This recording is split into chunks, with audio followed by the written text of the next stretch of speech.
সালামু আলাইকুম। শুভ ওয়ালাইকুম সন্ধ্যা। আসসালাম। শুভ সন্ধ্যা।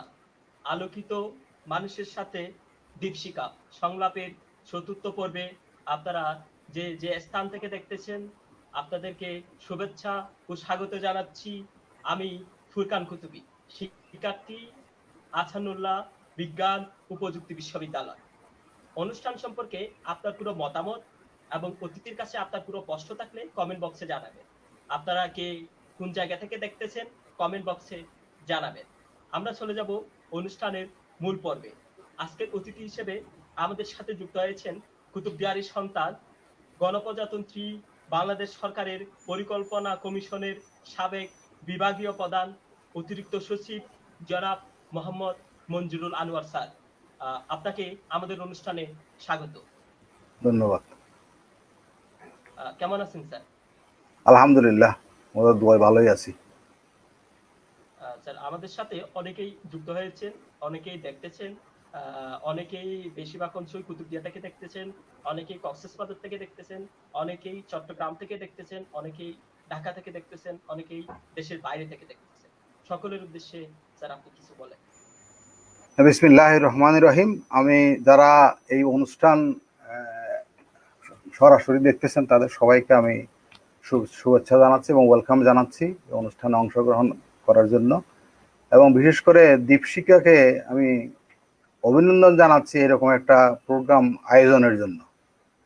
এটা আসলে আমাদের যারা আমরা অগ্রজ এবং অনুজদের মধ্যে একটা মেল পরিস্থিতি এবং মত বিনিময়ের একটা সুযোগ সৃষ্টি করে দিয়েছে আমাদের।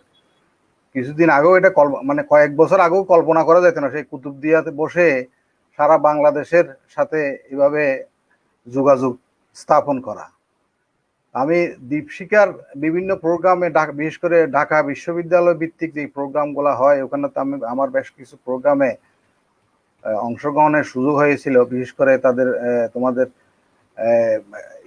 ইফতার প্রোগ্রাম বা ওই যে নবাগতদের অভ্যর্থনা প্রোগ্রাম, এগুলো অংশগ্রহণ করার সুযোগ হয়েছিল। আজকে নতুনভাবে তোমাদেরকে আবিষ্কার করলাম। তোমরা এই করোনা কালে যেহেতু তোমরা অনেকটা সারা জাতি যেখানে ঘরে বন্দি, তোমরা সেই সুদূর কুতুবদিয়া থেকে আজকে আমাদেরকে সুযোগ করে দিছো সারা বাংলাদেশে এবং দেশে বিদেশে আমাদের কুতুবদিয়ার সন্তানদের সাথে মত বিনিময়ের একটা সুযোগ। এই জন্যই আমি জানাচ্ছি আমার পক্ষ থেকে তোমাদেরকে মোবারকবাদ।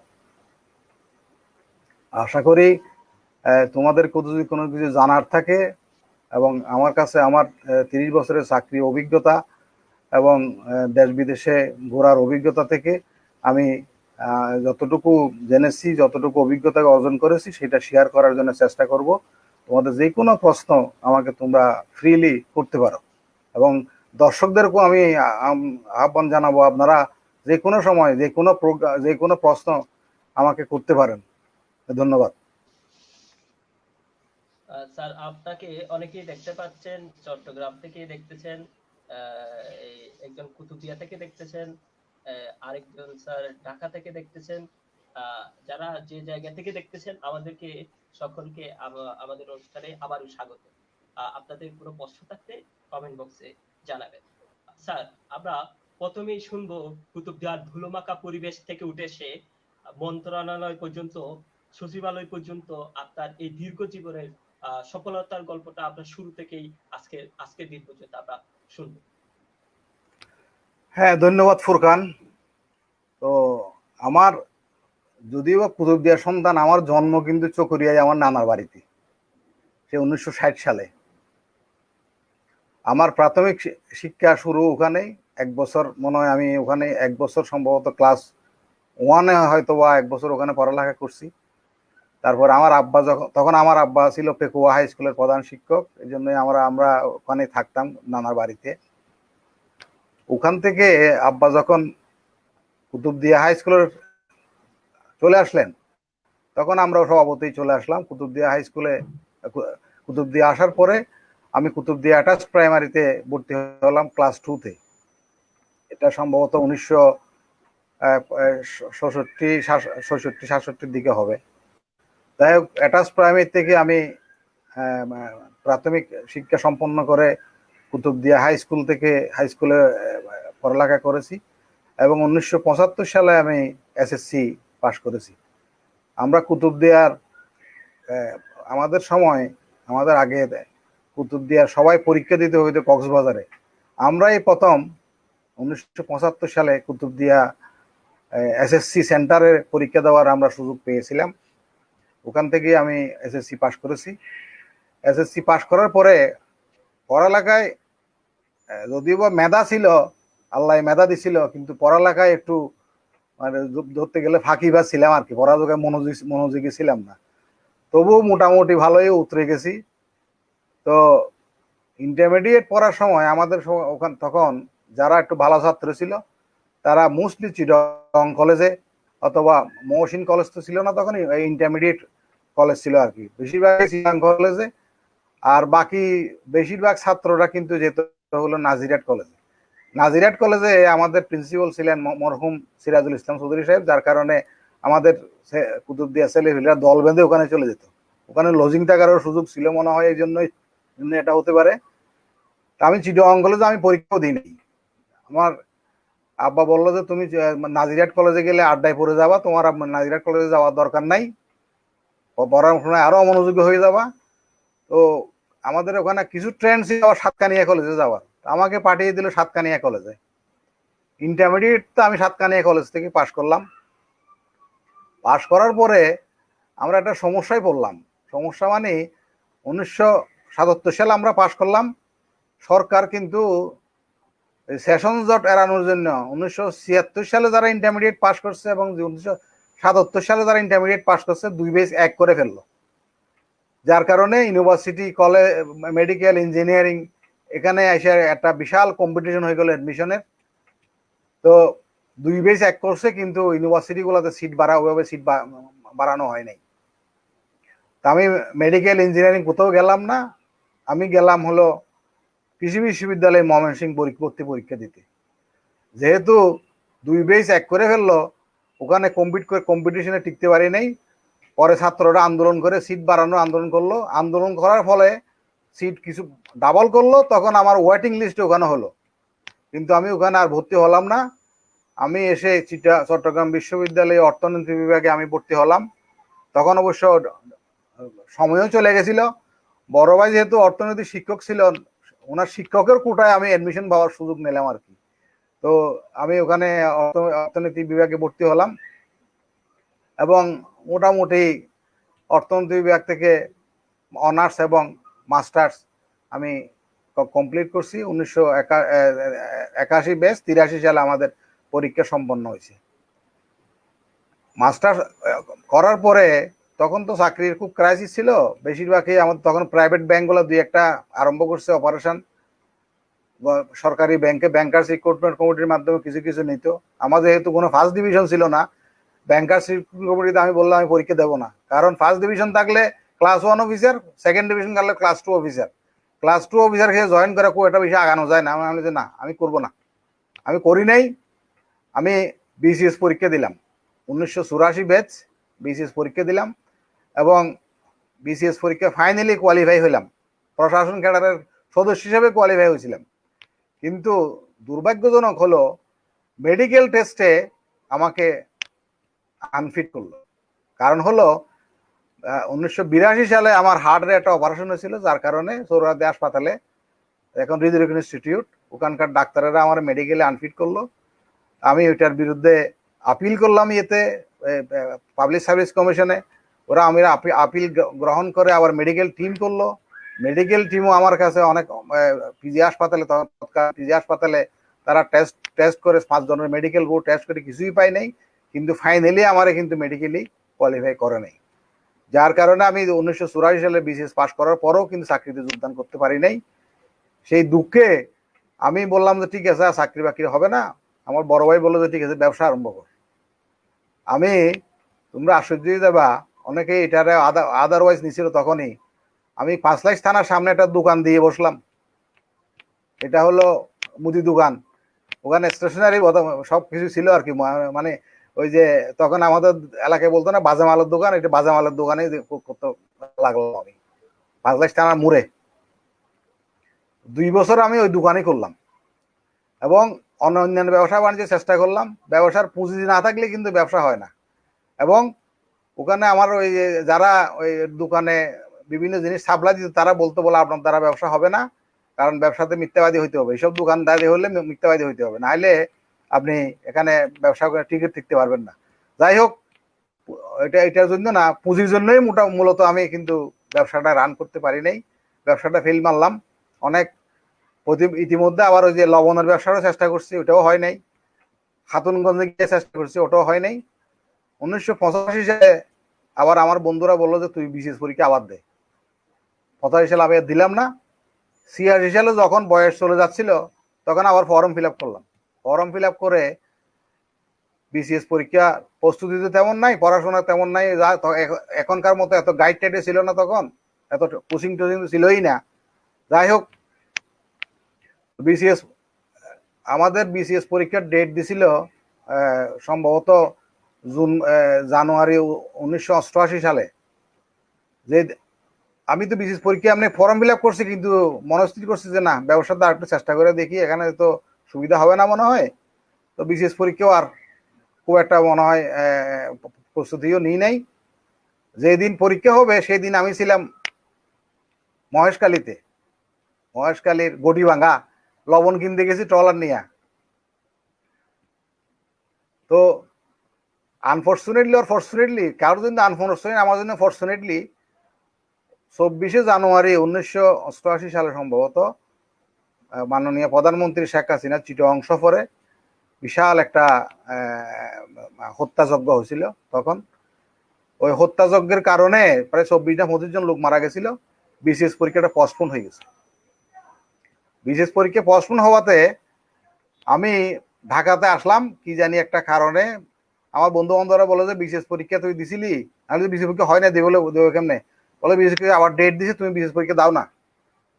আমি আবার সেই ওই ভাগ্য আমার ভর করছে, আমি বিসিএস অ্যাটেন্ড করলাম এবং বিসিএস অ্যাটেন্ড করে যথারীতি কিন্তু আমি বিসিএস পাস করে এই চাকরিতে আমি জয়েন করছি ইকোনমিক ক্যাডারে।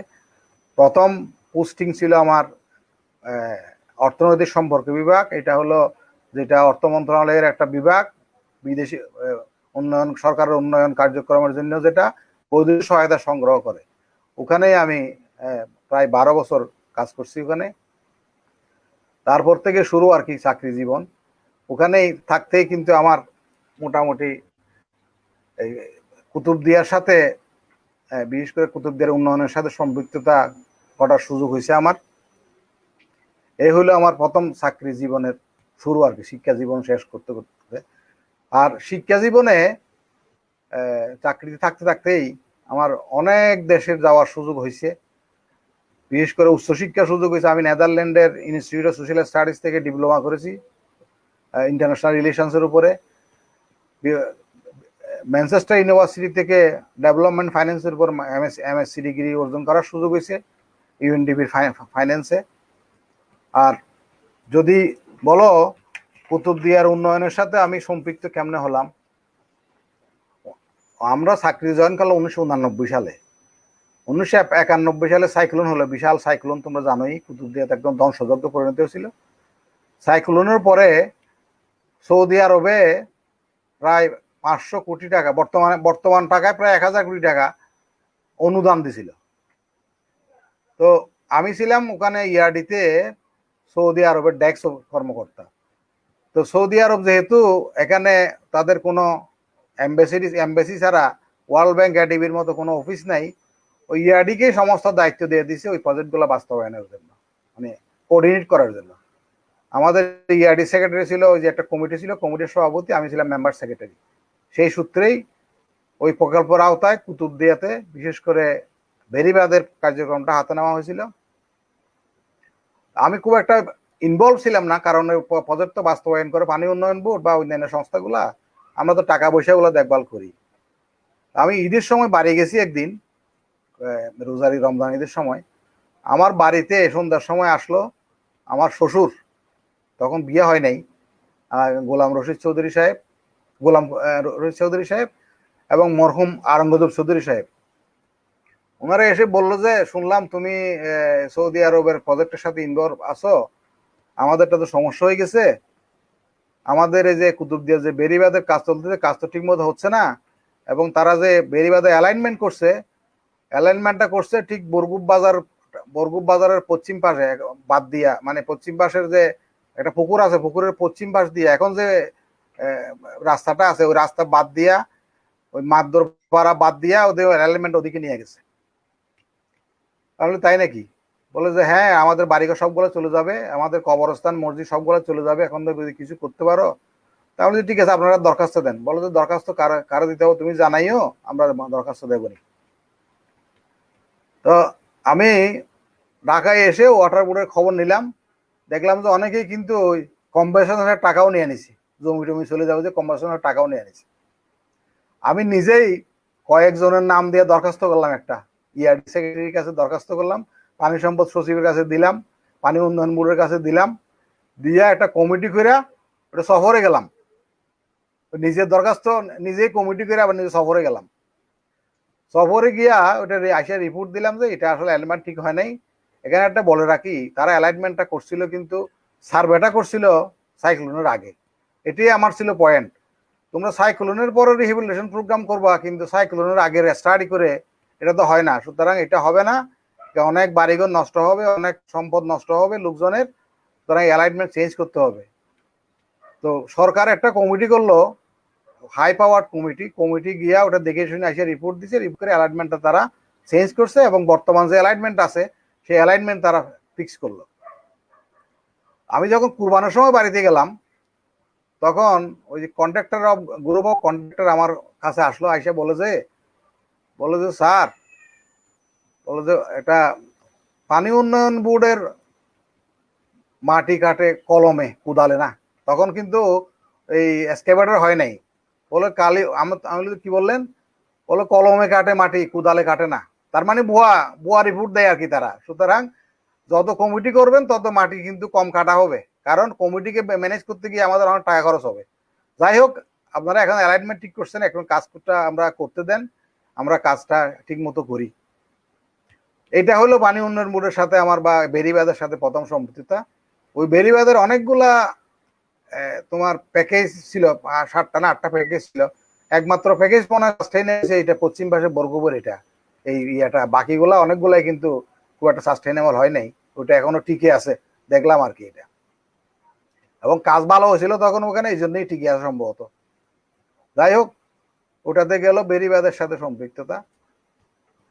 1993 শেষের দিকে, বাই দিস টাইম আমার তখনও কিন্তু বিয়ে শাদী হয় নাই। সৌদি ডেলিগেশন আসলো, সৌদি ডেলিগেশন আসার পরে সৌদি ডেলিগেশনকে নিয়ে আমি কুতুব দিয়ে গেলাম। ওরা তখন যেটি হয় নাই, ওরা ওই নৌকার ঠেলে কিন্তু নামতে হইতো, কাদা দিয়ে নামতে হইতো। ওরা কোনো অবস্থাতেই ওই কাদা দিয়ে ইয়েতে নামবে না, কারণ যেহেতু কাদা মানুষের ঠেলে, ওই মানুষের কষ্ট তারা সহ্য করতে পারবে না, তারা ওখানে নামবে না। তাহলে তো নো ওয়ে, তোমার নামতে হবে, নাহলে তো কাদা নামতে হবে, তুমি কাদাতে কেমনে নামবা তোমার এই ড্রেসে? যাই হোক, আমি যে এক কাজ করতে পারি, এটার থেকে উত্তরণের একটা উপায় আছে। বলে কি উপায়? আমি যে আমাদের একটা জেটি করে দাও। What is jetty? জেটিও চিনি না। আমি বলছি ল্যান্ডিং ফেসিলিটি। বলে ঠিক আছে, তাহলে আমরা ঢাকা গিয়ে আলাপ করব। তো সেই সূত্রপাত হলো জেটির সূত্রপাত। এবং এই ক্ষেত্রে সবচেয়ে বড় অবদান রাখছে কিন্তু, মানে আমাকে আমার মাথায় ঢুকাইছে, এটা হলো ওই তৎকালীন আমাদের উইং কমান্ডার জহিরুল ইসলাম সাহেব, আমাদের সাবেক এমপি মহোদয়। উনি কিন্তু প্রায় সময় খবরাখবর রাখতো। উনি বিআরডব্লিউটির সাথে সম্পর্ক ছিল। উনি আমাকে বলতো যে একটু দেখো কিছু করা যায় কিনা। তো আমি ঢাকায় এসে ওই ডেলিগেশনের সাথে ওই যে সোনারগাঁও হোটেলে বসে তো বললাম যে শুনো, টাকা পয়সার তুমি তো ল্যান্ডিং ফ্যাসিলিটি করতে বলতেছো, টাকা পাইবে কোথায়? আমি বলি শুনো, তোমরা যে কনসালটেন্ট দিতে বলতেছো, এই কনসালটেন্ট বাদ দাও। কনসালটেন্ট 20 কোটি টাকা, তখন ওই যে ইয়ের সাইক্লোন শেল্টার প্রজেক্টের জন্য 20 কোটি টাকার কনসালটেন্ট তারা দিতে চাইছিল। আমি যদি দরকার নাই, তোমরা ঘন ঘন আইসা দেখবা, কনসালটেন্ট লাগবে না। তোমরা এই যে আইসা হাতুড়ি দিয়া 2-1টা কলাম ভাঙবা, দেখবা যে রড ঠিক মতো আছে কিনা, সিমেন্ট ঠিক মতো দিছে কিনা, সব ঠিক হয়ে যাবে, আর কনসালটেন্ট লাগবে না। ওই কনসালটেন্ট টাকাগুলো দিয়ে তুমি আদার কাজ করবা। এখানে আমাদের ল্যান্ডিং ফ্যাসিলিটি খুব একটা বেশি লাগবে না, তোমরা চেষ্টা করলে করতে পারবা। তাদের এটা মনে ধরলো। তারা নিজেরা আলোবিধি কি আলাপ টালাপ করে আমার পরের দিন বলো যে তোমার প্রস্তাব আমরা এগ্রি করলাম, তুমি এখন ফর্মালি তোমার সরকারের মাধ্যমে প্রস্তাব দাও। তখন এই দুইটা জেটি, একটা দুরং আর হলো বরগুবের জেটির জন্য তারা টাকা দিল আর কি। তখন ওই বিআইডব্লিউটিএ স্টাডি করে এটা হলো। এবং 1996 সালে 14 ডিসেম্বর আমার মনে আছে, তৎকালীন নৌপরিবহন মন্ত্রী আসম আব্দুর রহমান সাহেব এটা উদ্বোধন করলো। আমাদের বর্তমান উপজেলা চেয়ারম্যান উনিও কিন্তু ওই উদ্বোধনী অনুষ্ঠানে ছিল আর কি, আমিও গেছিলাম ওদের কাছে, ওদের সাথে। এ হলো এই যে প্রাথমিক সম্পৃক্ততা কুতুবদিয়ার সাথে আর কি। যাই হোক, পরবর্তীতে আর আমার পিছনে থাকাতে হয় না, আমি যেখানেই গেছি আমার আল্লাহ সুযোগ দিছে। এবং যেহেতু মনের মধ্যে সবসময় ছিল কুতুবদিয়ার উন্নয়ন, আমি চেষ্টা করছি ওখানে এটা। আরেকটা বিষয়, যে সৌদি সাইক্লোন গ্রান্টের আওতায় ওরা মূল প্রজেক্ট ছিল সৌদি সাইক্লোন শেল্টার নির্মাণ, মাল্টিপারপাস বিল্ডিং। আমার মনটা খারাপ হয়ে গেল, এতগুলা টাকা আমি ডেস্ক অফিসার, কুতুবদিয়াতে সাইক্লোন শেল্টার হবে না, কুতুবদিয়ার গুলা দিয়ে দিছে হইলো ইউরোপিয়ান ইউনিয়নকে, সব প্রাইমারি স্কুল কুতুবদিয়া এবং মহেশখালী।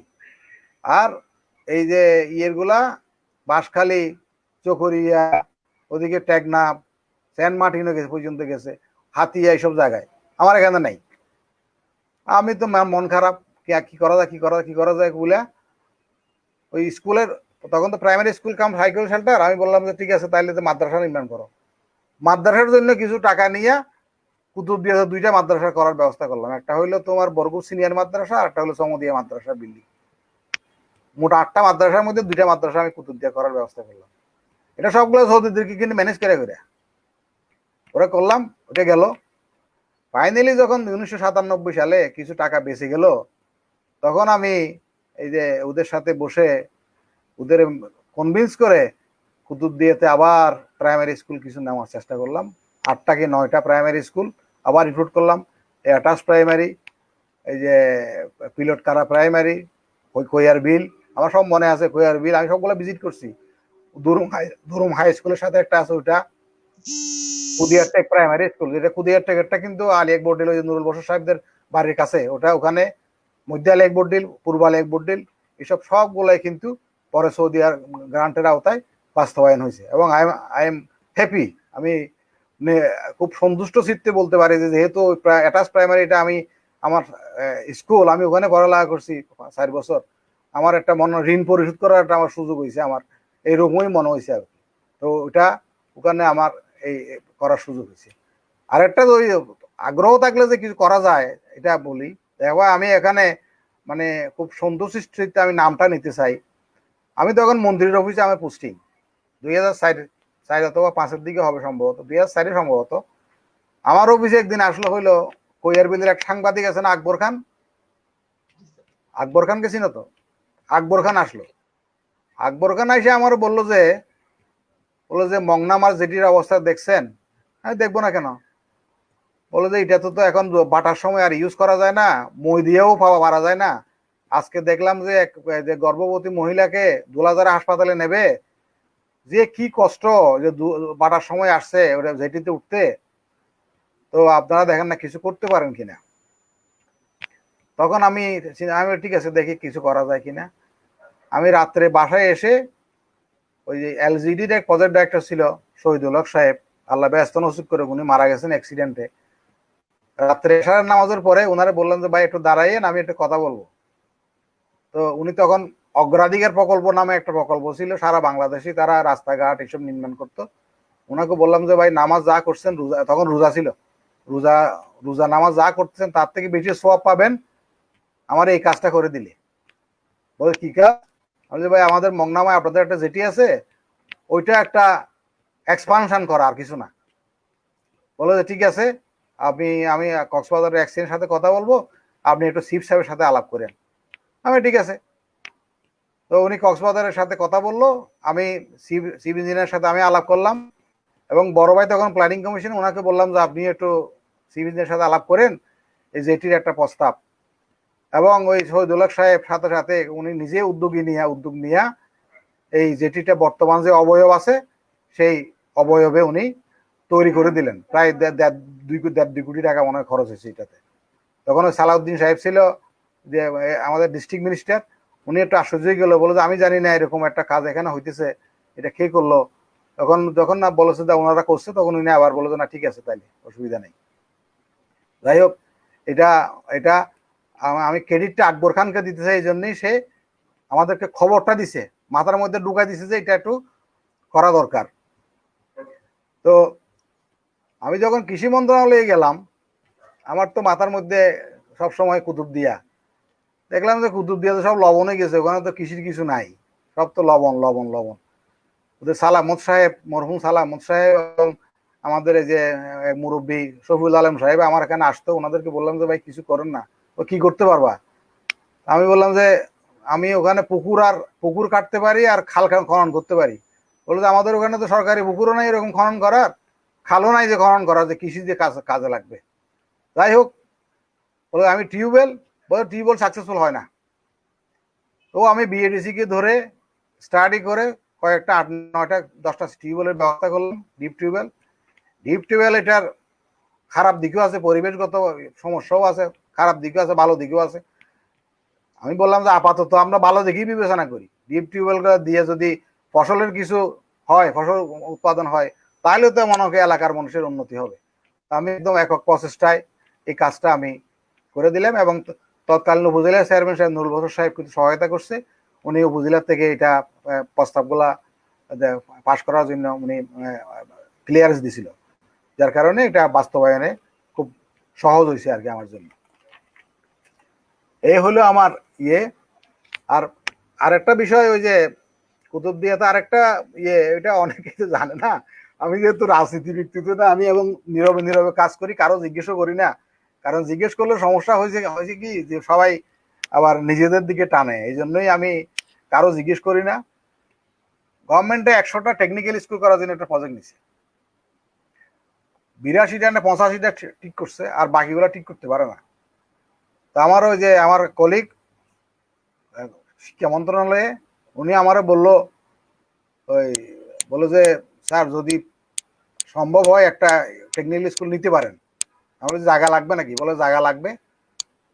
ওদের ডিপিবিটা নিলাম, প্রজেক্ট ডকুমেন্টটা নিলাম, দেখে যে না ওইটা ক্রাইটেরিয়া ফুলফিল করে না, আমাদের সাথে ক্রাইটেরিয়া বলে না, কারণ আমাদের প্রথমে হলো ডিসকোয়ালিফাই হলে বিদ্যুৎ নাই, বিদ্যুতের কারণে এটা হবে না, কারণ টেকনিক্যাল স্কুল চালাইতে হলে অনেকগুলো ট্রেড আছে, বিদ্যুৎ নিতে হবে। তো আমি বললাম যে প্রজেক্ট বাস্তবায়ন হইতে হইতে বিদ্যুৎ চলে আসবে, দেখা যাক। ওকে বললাম আমি যে তুমি নামটা দিয়ে দাও। এখন দেখলাম যে জায়গা লাগে 3 একর না 2.5 একর। আমাদের বাড়িতে যেখানে স্কুল করলাম ওখানে চেষ্টা করলাম, দেখি যে ওখানে 2.5 একর 3 একর জায়গা হবে না। আমার ছোট ভাই সুটন বলছিল আমারে, বলে এখানে করি, আমি বলি না এখানে জায়গা হবে না এত জায়গা। তো শেষ পর্যন্ত এটা দরবারের ওখানে ওরা জায়গা দিল, ওখানে নিয়ে গেল। এখন মনে হয় বাস্তবায়ন হচ্ছে মনে হয় সম্ভবত ওখানে, আমি জানি অতটুকু জানি। দরবারের ওখানে টেকনিক্যাল স্কুল সরকারি, এটা এটা অনেক বড় স্কুল, প্রায় 15 কোটি টাকা না 20 কোটি টাকার প্রজেক্ট। তখনই ছিল 9 কোটি টাকা, এখন বাড়াটা প্রায় 15 কোটি টাকার মধ্যে চলে গেছে। অনেকগুলা ট্রেড ওখানে কিন্তু যে ট্রেনিং হবে আর কি ওখানে। আমার মনে হয় কুতুবদিয়াবাসী খুব লাভবান হবে এটা প্রজেক্টটা যদি সাকসেসফুলি বাস্তবায়ন হয় আর কি। আর আর এখন ফাইনালি আমার পোস্টিং যখন প্ল্যানিং কমিশনে আসলাম, তো এদিকে বলে রাখি, বেবাদারটা পরে বলবো নি, এলজিডি ডেস্কে এসে বললাম লাস্ট একদম আমার চাকরি জীবনের শেষে যখন বসলাম, তখন ওই যে লিঙ্কটা করলাম, উপজেলা ইঞ্জিনিয়ার মহসিন সাহেব ছিল, ভালো মানুষ ছিল, বেচারা রিটায়ারমেন্টে চলে গেছেন। ওনার সাথে করে আমি বললাম যে কুতুবদিয়া রাস্তা কোথায় কোথায় করা যায়, আপনি সবগুলা সার্ভে করে নামগুলো পাঠিয়ে দেন। একে একে সবগুলা যা আসছিল সবগুলা দিয়ে দিছি। আমি জানি না, যেহেতু পানি উঠে এখন ভেঙে যায় রাস্তা টেকসই হয় না, লবণাক্তের কারণে আপনার রাস্তা ভেঙে যায়, টকসই হয় না। কিন্তু অনেকগুলো রাস্তা কিন্তু যেগুলা এলজিডির আইডিভুক্ত রাস্তা, এগুলা কিন্তু আমি ওখানে মানে প্রজেক্টে অন্তর্ভুক্ত করছি, আর পর্যায়ক্রমে বাস্তবায়ন হবে প্রত্যেকটা ইউনিয়নে। আমি কিন্তু বাস বিচার করি না, এটা আমার বর্গপ ইউনিয়ন, এটা কোয়েল ইউনিয়ন, বাস বিচার করি নাই। সবাইকে কিন্তু কারো কাছ থেকে জিজ্ঞেস করি নাই। কোনো চেয়ারম্যান প্রস্তাব দিছে, সরাসরি বলছে ঠিক আছে ভাই দেবো। দুরমির ইউনিয়ন, কোয়েরবিল, লেমশেখালী, সব চেয়ারম্যানকে কিন্তু ওনাদের রিকোয়েস্ট মতো আমি ব্যবস্থা করছি। আরেকটা কাজ করছি হলো 4টা জেটি কুতুবদিয়াতে, সেই ওই যে একদম উত্তর মাথায় একটা জেটি আপ ডাউন করে পড়েছিল, আকবর আলিঘাটে কি নাম জানি এটা, ওখানে একটা আপনার যে লেমশেখালী একটা, তারপরে আমাদের বরগুপ ঘাটের একটা, আর হলো আলী আকবর ডেলের একটা রিপ্লেসমেন্ট। বরগুপ ঘাটটা দিতে চাইছিল না, এটা একটা আমার সাথে আমার একটু ট্রেডিং করতে হয়েছে। এটা বেশ কারণ কালে বিআইডব্লিউটি এর যেটি এটা 16 কোটি টাকা বরাদ্দ করছে। এটা কারণ এটা নিতে গিয়ে আমার কক্সবাজারের একটা রাস্তা ওদের অন্তর্ভুক্ত করতে হয়েছে, বলে যে আমার রাস্তাটা অন্তর্ভুক্ত দেন প্রকল্পে, তাহলে আমরা যেটি অন্তর্ভুক্ত করে দেবো। ঠিক আছে, দেবো। 16 কোটি টাকা বরাদ্দ করা হয়েছে, ওটা প্যাসেঞ্জার যেটি নাম দিয়ে। কারণ আমাদের বরগুম যেটিটা 1996 সালে হয়েছে, আর বাই দিস টাইম প্রায় 24 বছর হয়ে গেছে এটা, কিন্তু অলরেডি এটা ক্ষয় হয়ে গেছে। বিআইডব্লিউটি এর যেহেতু ফান্ড টান কম, তারা কিন্তু মেনটেনও করতে পারে না এটা ঠিক মতো। তো এই জন্যই, এবং মালামাল রেখে এমনভাবে মালামাল রাখে প্যাসেঞ্জারে হাঁটতে পারে না, যার কারণে এটার উত্তর ভাষা অথবা দক্ষিণ ভাষা যেখানে হোক একটা প্যাসেঞ্জার যেটি নাম দিয়ে 16 কোটি টাকা বরাদ্দ করার ব্যবস্থা করছি। এখন বিআইডব্লিউটি বলে যে না, আমরা এটা করতে দেবো না, এটা আমাদের যেটি আমাদের এলাকা আমাদের জায়গা, এটা যেটি আমরাই করবো। তাদের তো ফান্ড নাই, তারা কোথায় করবে। আমি তখন ওই নুরুল হোসেন সাহেব তখন উপজেলা চেয়ারম্যান ছিল, ওনাকে বললাম যে ভাই একটা রেজুলেশন পাস করে দেন। উপজেলা পরিষদে একটা রেজুলেশন পাস করেছি, এটা এলজিডি শুধুমাত্র কনস্ট্রাকশনটা করে দেবে যেটিটা, আর এটার এখন যে আপনারা টেন্ডার করে আপনারা এটার টোল কালেকশন থেকে যা যা করেন এগুলো আপনাদের ইয়েতে এখতিয়ারে থাকবে, এলজিডি কিছুই করবে না। এলজিডিও করবে না, উপজেলা পরিষদ করবে না, জেলা পরিষদ করবে না, এটা আপনাদেরই তত্ত্বাবধানে থাকবে। শুধুমাত্র এলজিডি কনস্ট্রাকশন করতে দেন। এখনো পর্যন্ত কিন্তু এর পারমিশনটা পাওয়া যায় নাই। আমি কুতুবদিয়া সুধী সমাজ এবং আমাদের রাজনৈতিক ব্যক্তিদেরকে অনুরোধ জানাবো, আমি তো এখন সরকারি চাকরিতে নাই, আমি তো রিটায়ারমেন্টে চলে আসছি। আমি বড় ভাইকে একদিন বলছিলাম, আপনি অলরেডি এলজিডি সেক্রেটারিকে উনি রিকোয়েস্ট করছিল যাতে পানি নৌপরিবহন মন্ত্রণালয়কে একটা অনুরোধ করে ওটা ক্লিয়ারেন্সটা দিয়ে দেওয়ার জন্য। এটা কিন্তু পার্সু না করলে কিন্তু টাকাটাও বেহাত হয়ে যাবে, তখন একটু দেরিটা হবে না। আমি অনুরোধ করবো সুধী সমাজকে, যদি কোনো সুযোগ থাকে এটা নিয়ে একটু দেন দরবার করার জন্য। বিশেষ করে আমাদের এমপি মহোদয় আছেন, উনি তো কুতুবদিয়ার উন্নয়নের জন্য অত্যন্ত উদ্যোগী।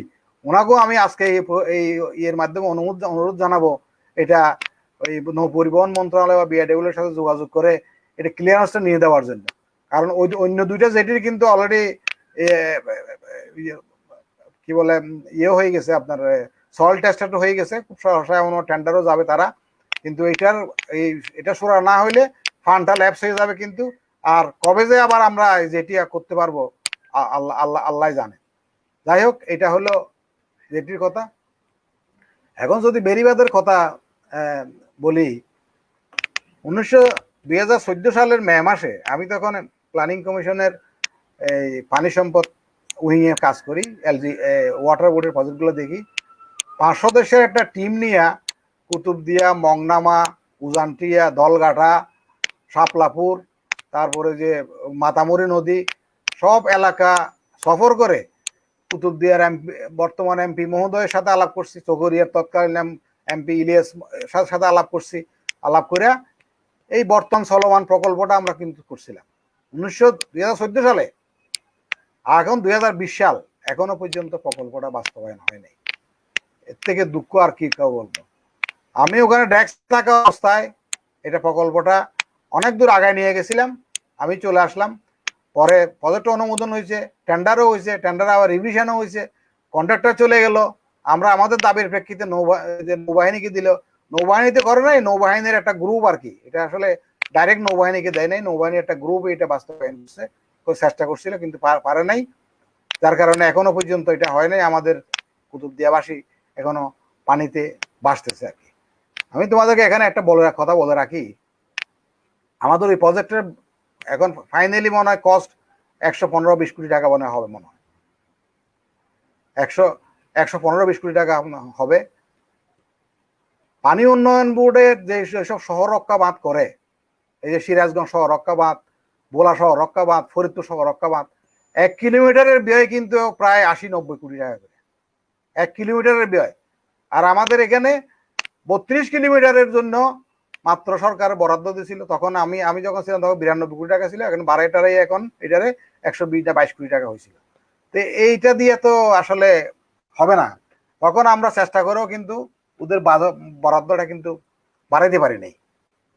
আমি সরাসরি ইন্টারভেন করা, তখন আনিসুল ইসলাম মাহমুদ সাহেব উনি একদিন মিটিং এর মধ্যে ওনাকে বলেই ফেললাম, আমি বললাম স্যার আপনি দেখেন, আপনি আসছেন এই যে উপকূলীয় বাঁধ আপনি যদি দেখেন আপনার ওয়াটার বোর্ডের প্রজেক্টগুলা, আপনি সেই সাতপুর থেকে আরম্ভ করে টেকনাফ পর্যন্ত কিন্তু এখন কোনো প্রকল্প বাস্তবায়নাধীন নাই। আপনি দেখেন স্যার, ফরেন এডও নাই, জিওবিও নাই। তো উনি এগ্রি করছে, তখনই এই প্রজেক্টগুলো কিন্তু নেওয়ার সুযোগ হয়েছিল। এখন অনেকগুলো প্রজেক্ট নিছে, কিন্তু প্রজেক্টগুলো ট্যাক্সও হবে না, কারণ ছোট ছোট ছোট ছোট প্রকল্প, এই অল্প ব্যয়ে, যেখানে শহর রক্ষা বাঁধের জন্য আমরা 80-90 কোটি টাকা খরচ করি, এখানে তো আপনারা এই যে 5-6 কোটি টাকা দিয়া একটা 1 কিলোমিটারের কুতুব দিয়ার জন্য এটা কিছুই হবে না। ওরা ওয়াটার বোর্ড এটা এক বছরের পর বছর এইভাবে একটা ফেজ করবে, আর একটা ফেজের জন্য লড়াই করবে, পানি উঠতে থাকবে। আমি মোটামুটি এটা আশাবাদী না। এটা যদি লার্জ স্কেল প্রকল্প না নেয়, তাহলে কিন্তু এটা বাস্তবায়ন করা যাবে না। আমি এখানে দুঃখজনক হলো সত্যি, আমি এটা এই ইয়েতে বলতে চাই, মাননীয় প্রধানমন্ত্রীকে আমি অভিনন্দন জানাই এবং শুভাশিস জানাই। উনি কক্সবাজারে গতকালকে একটা আশ্রয়ন প্রকল্প উদ্বোধন করছেন। এটা আমি যখন প্ল্যানিং কমিশনে আসছিলাম, তখন আমি ওই ডেস্কে কাজ করতাম, ওখানেই আমার হাত দিয়েই প্রকল্পটা অনুমোদনের সুযোগ হয়েছিল আমার। ওখানে আশ্রয়ন প্রকল্পে 4500 লোকজনকে রিহেবিলিটেট করা হবে। ওই দিন উদ্বোধন করছে, ওখানে 600কে দেওয়া হয়েছে, 139টা বিল্ডিং হবে, এখন 20টা করছে, সেনাবাহিনী এটা বাস্তবায়ন করতেছে। প্রকল্পের খরচ এবং বেশিরভাগই কিন্তু মনে কুতুবদিয়াবাসী ওখানে ইয়েগুলা পাবে, ঘরগুলা পাবে আর কি। আমি এই জন্য প্রধানমন্ত্রীকে বিশেষভাবে ধন্যবাদ জানাই, এই যে জলবায়ু উদ্বাস্তুদের জন্য এই করার জন্য। কিন্তু এটা যেমন বাংলাদেশের বৃহত্তম জলবায়ু উদ্বাস্তু রিহেবিলিটেশন প্রোগ্রাম, তেমনি এটা কিন্তু one of the most expensive project আমি বলবো। কারণ হলো এখানে এই এই 139টা বিল্ডিং এর খরচ প্রায় 1,500 কোটি টাকা, শুধু বিল্ডিং এর খরচ 1,500 কোটি টাকা। ওখানে পানি নেই, 8 কিলোমিটার দূর থেকে পানি আনতে হবে, খাওয়ার পানি। এবং এই পানির বিলটা কিন্তু কে দেবে বা কিভাবে দেবে, এবং এটা একটা ফান্ড করতে হবে এটা কন্টিনিউ করার জন্য। ওখানে 250 একর জমি অন্যান্য স্থাপনা হবে। জমির দাম যদি ধরি, জমি উন্নয়ন ব্যয় যদি ধরি, ওখানে বেড়িবাঁধের খরচ যদি ধরি, রাস্তাঘাটের খরচ যদি ধরি, জেটি নির্মাণের খরচ যদি ধরি, তাহলে এটা 4,000 পরিবারকে রিহেবিলিটেট করতে আমার মনে হয় 3,000-4,000 কোটি টাকা লাগবে। কুতুবদিয়া 4,000 পরিবার, কুতুবদিয়ার মধ্যে পরিবার কত কত কয় হাজার আছে? আমার মনে হয় 20,000-25,000 পরিবার আছে। 25,000 পরিবারকে যদি আমি রিহেবিলিটেট করতে হয়, আমরা জলবায়ু দুষ্প্রায় কয়েক বছরের মধ্যে আমরা সবাই কুতুবদিয়াবাসী জলবায়ু উদ্বাস্ত হয়ে যাব। এটা যদি হয়, সরকারের সদিচ্ছা আছে, কিন্তু সরকার তো এত সম্পদ মোবিলাইজ করতে পারবো বলে আমার মনে হয় না। সেই জন্যই এটা খুব কস্ট ইফেক্টিভ এবং এটা মেজার হবে। এটা ওই বেরিব্যাটটা যদি আমরা সাস্টেইনেবল করি, আমাদের 4,000 কোটি টাকার দরকার নাই।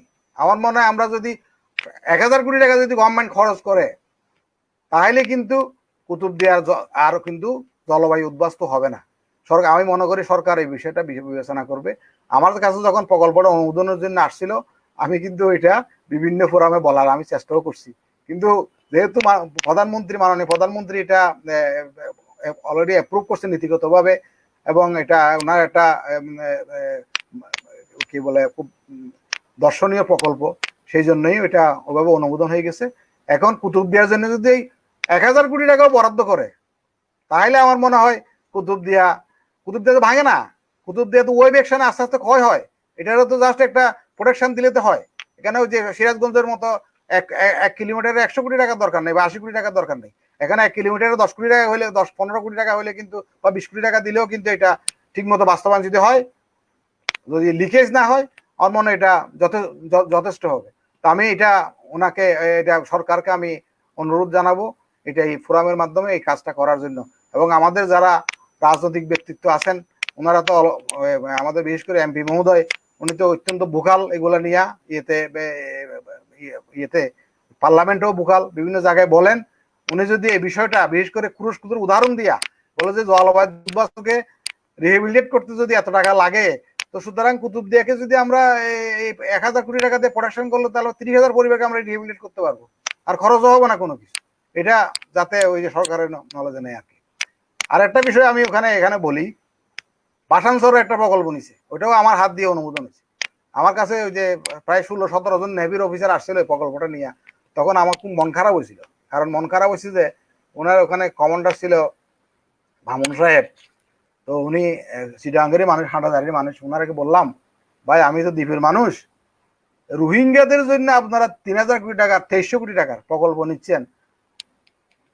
তখন 1 লাখের প্রভিশন ছিল, এখন 50,000-এর জন্য করছে। আমরা ভাই আমরা রোহিঙ্গার থেকে খারাপ হইলাম নাকি? আমরা কুতুবদিয়াবাসী, আমাদের জন্য ভাই 2300 কোটি টাকা না, আমাদের যদি 230 কোটি টাকাও প্রকল্পটা যদি দিতেন তাহলে তো মানে আমাদের এই অবস্থা হইতো না। যাই হোক, প্রকল্পটা অনুমোদন হয়েছে। ওখানে বেড়িবাঁধের জন্য শুধুমাত্র বেড়িবাঁধের জন্যই বরাদ্দ আছে হইলো এই 3,000 কোটি টাকার মধ্যে প্রায় 800 কোটি টাকা। 4 কিলোমিটার বেড়িবাঁধ প্রোটেকশন ওয়ার্ক সহ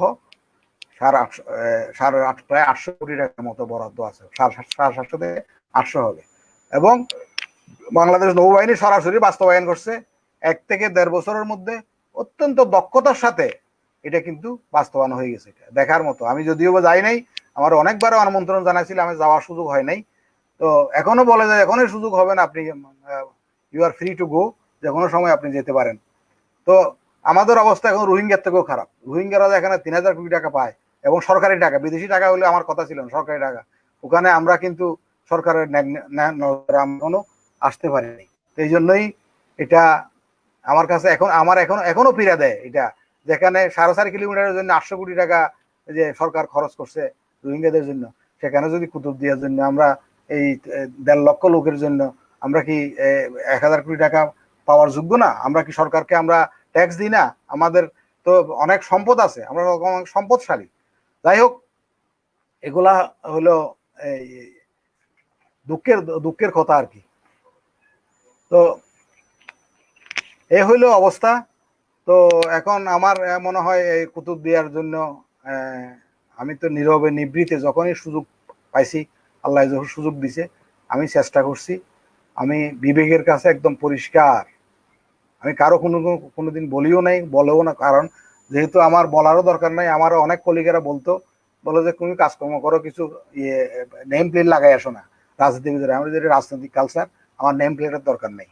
আমি এলাকার সন্তান, এলাকার সাথে আমার সংযোগ আছে, আমার একটা এলাকার ঋণ পরিশোধ করা আমার নৈতিক দায়িত্ব আমার।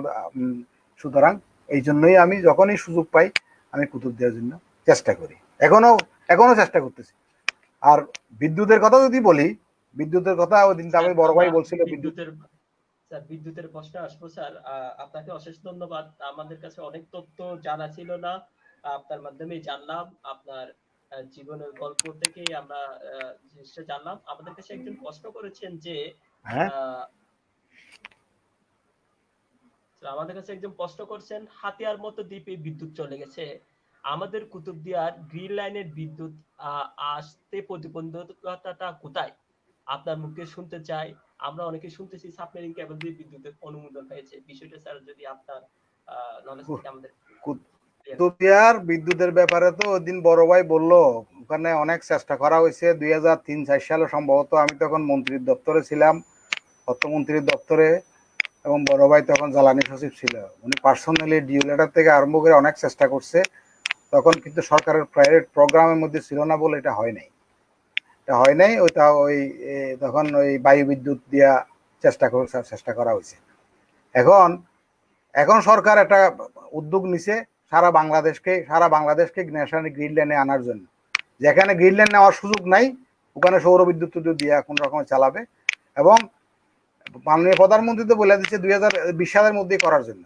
এবং একটা প্রকল্প অলরেডি নেওয়া হয়েছে।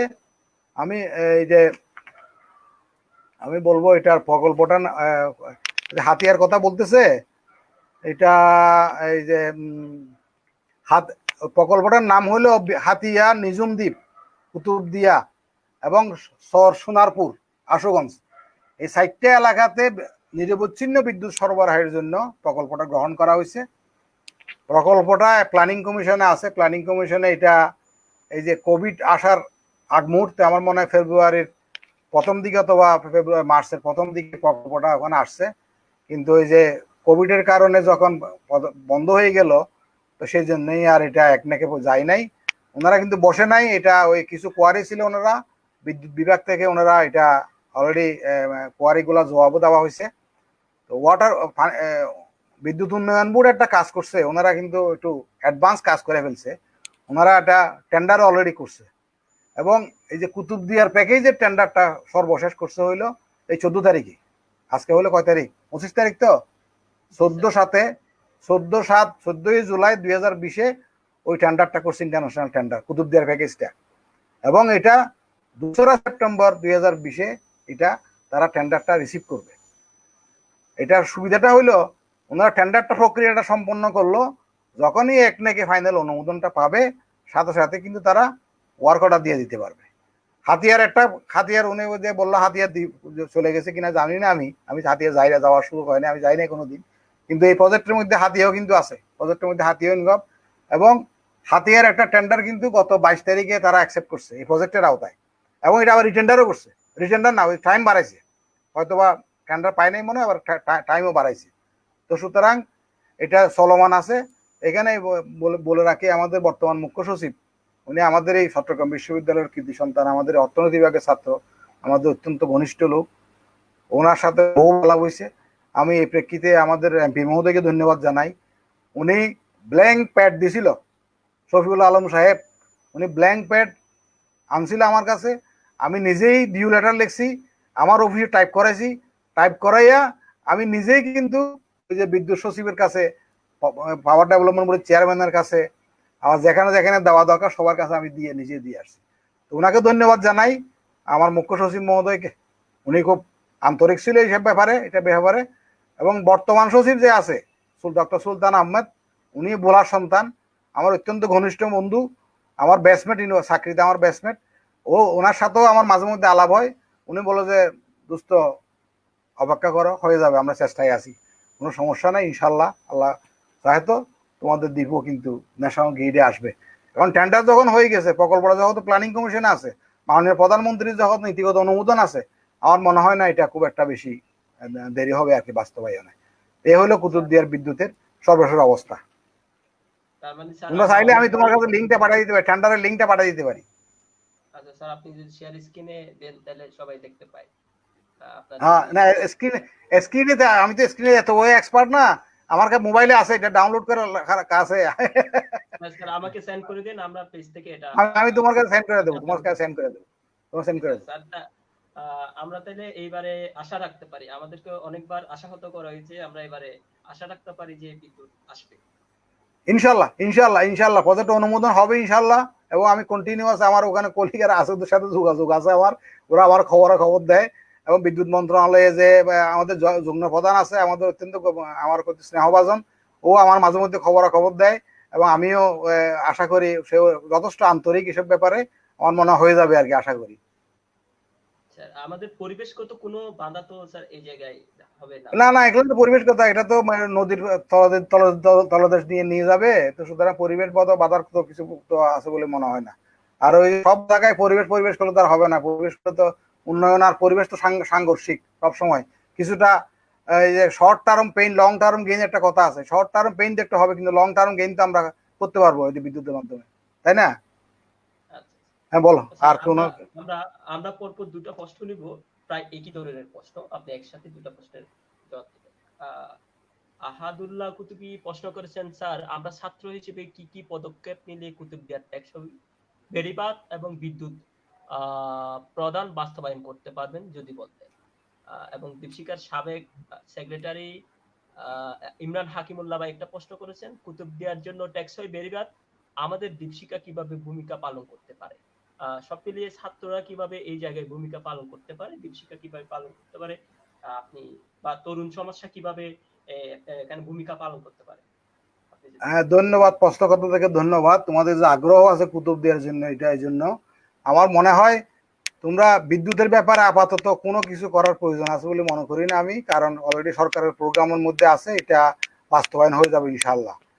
বেড়িবাঁধের ব্যাপারে, টেকসই বেড়িবাঁধের ব্যাপারে তোমরা এই যে এখন কি বলে মোবিলাইজ করতে পারো আর কি। তোমরা সারলেক থেকে আরম্ভ করে আমি যেগুলো ক্লু দিলাম তোমাদেরকে, জলবায়ু উদ্বাস্তুদেরকে রিহেবিলিটেট করতে যে কি এক্সপেন্সিভ, তো সুতরাং কুতুবদিয়ার আবার 25,000 জলবায়ু উদ্বাস্তু পরিবার যদি রিহেবিলিটেট করতে হয়, তাহলে 25,000 কোটি টাকা খরচ হবে।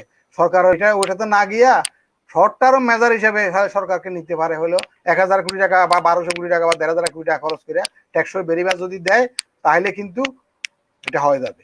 আর এটাও আমি বলে রাখি এখানে ওই বর্তমান যে আমাদের এই যে পানি উন্নয়ন বোর্ডের যে সেট আপ ওনাদের উপরে আস্থা রাখা বড় কঠিন, কারণ ওনারা ওই আমি জানি না এক সময় ওনারা ভালো কাজ করতো, কিন্তু আমি 2-2.5 বছর প্রায় ওনাদের সাথে কাজ করছি, ওনাদের সেই ইয়ে নাই আর কি। এখন আগ্রহ থাকলেও কিন্তু বিভিন্ন কারণে ওনারা কিন্তু করতে পারে না। এটা এই জন্যই বিকল্প একটা সন্ধান করতে হবে। এটা যেমন যেমন বাসানসরে বললাম তো 1-1.5 বছরের মধ্যেই বাসানসরে নৌবাহিনী কিন্তু ফার্স্ট ক্লাস ভাবে বেড়িবাঁধ নির্মাণ করছে। সরাসরি নৌবাহিনী যদি দেয় বা সরাসরি আর্মি যদি দিয়ে দেয় তাহলে কিন্তু এটা সম্ভব, আদারওয়াইজ এটা সম্ভব না। এটা আরো একটা উদাহরণ দিই তোমাদের যে সরকার যে তোমার মিরেশ্বরায় যে ইকোনমিক জোন করতেছে, ওখানেও তো 2,000 কোটি টাকা খরচ করে বেড়িবাঁধ করছে।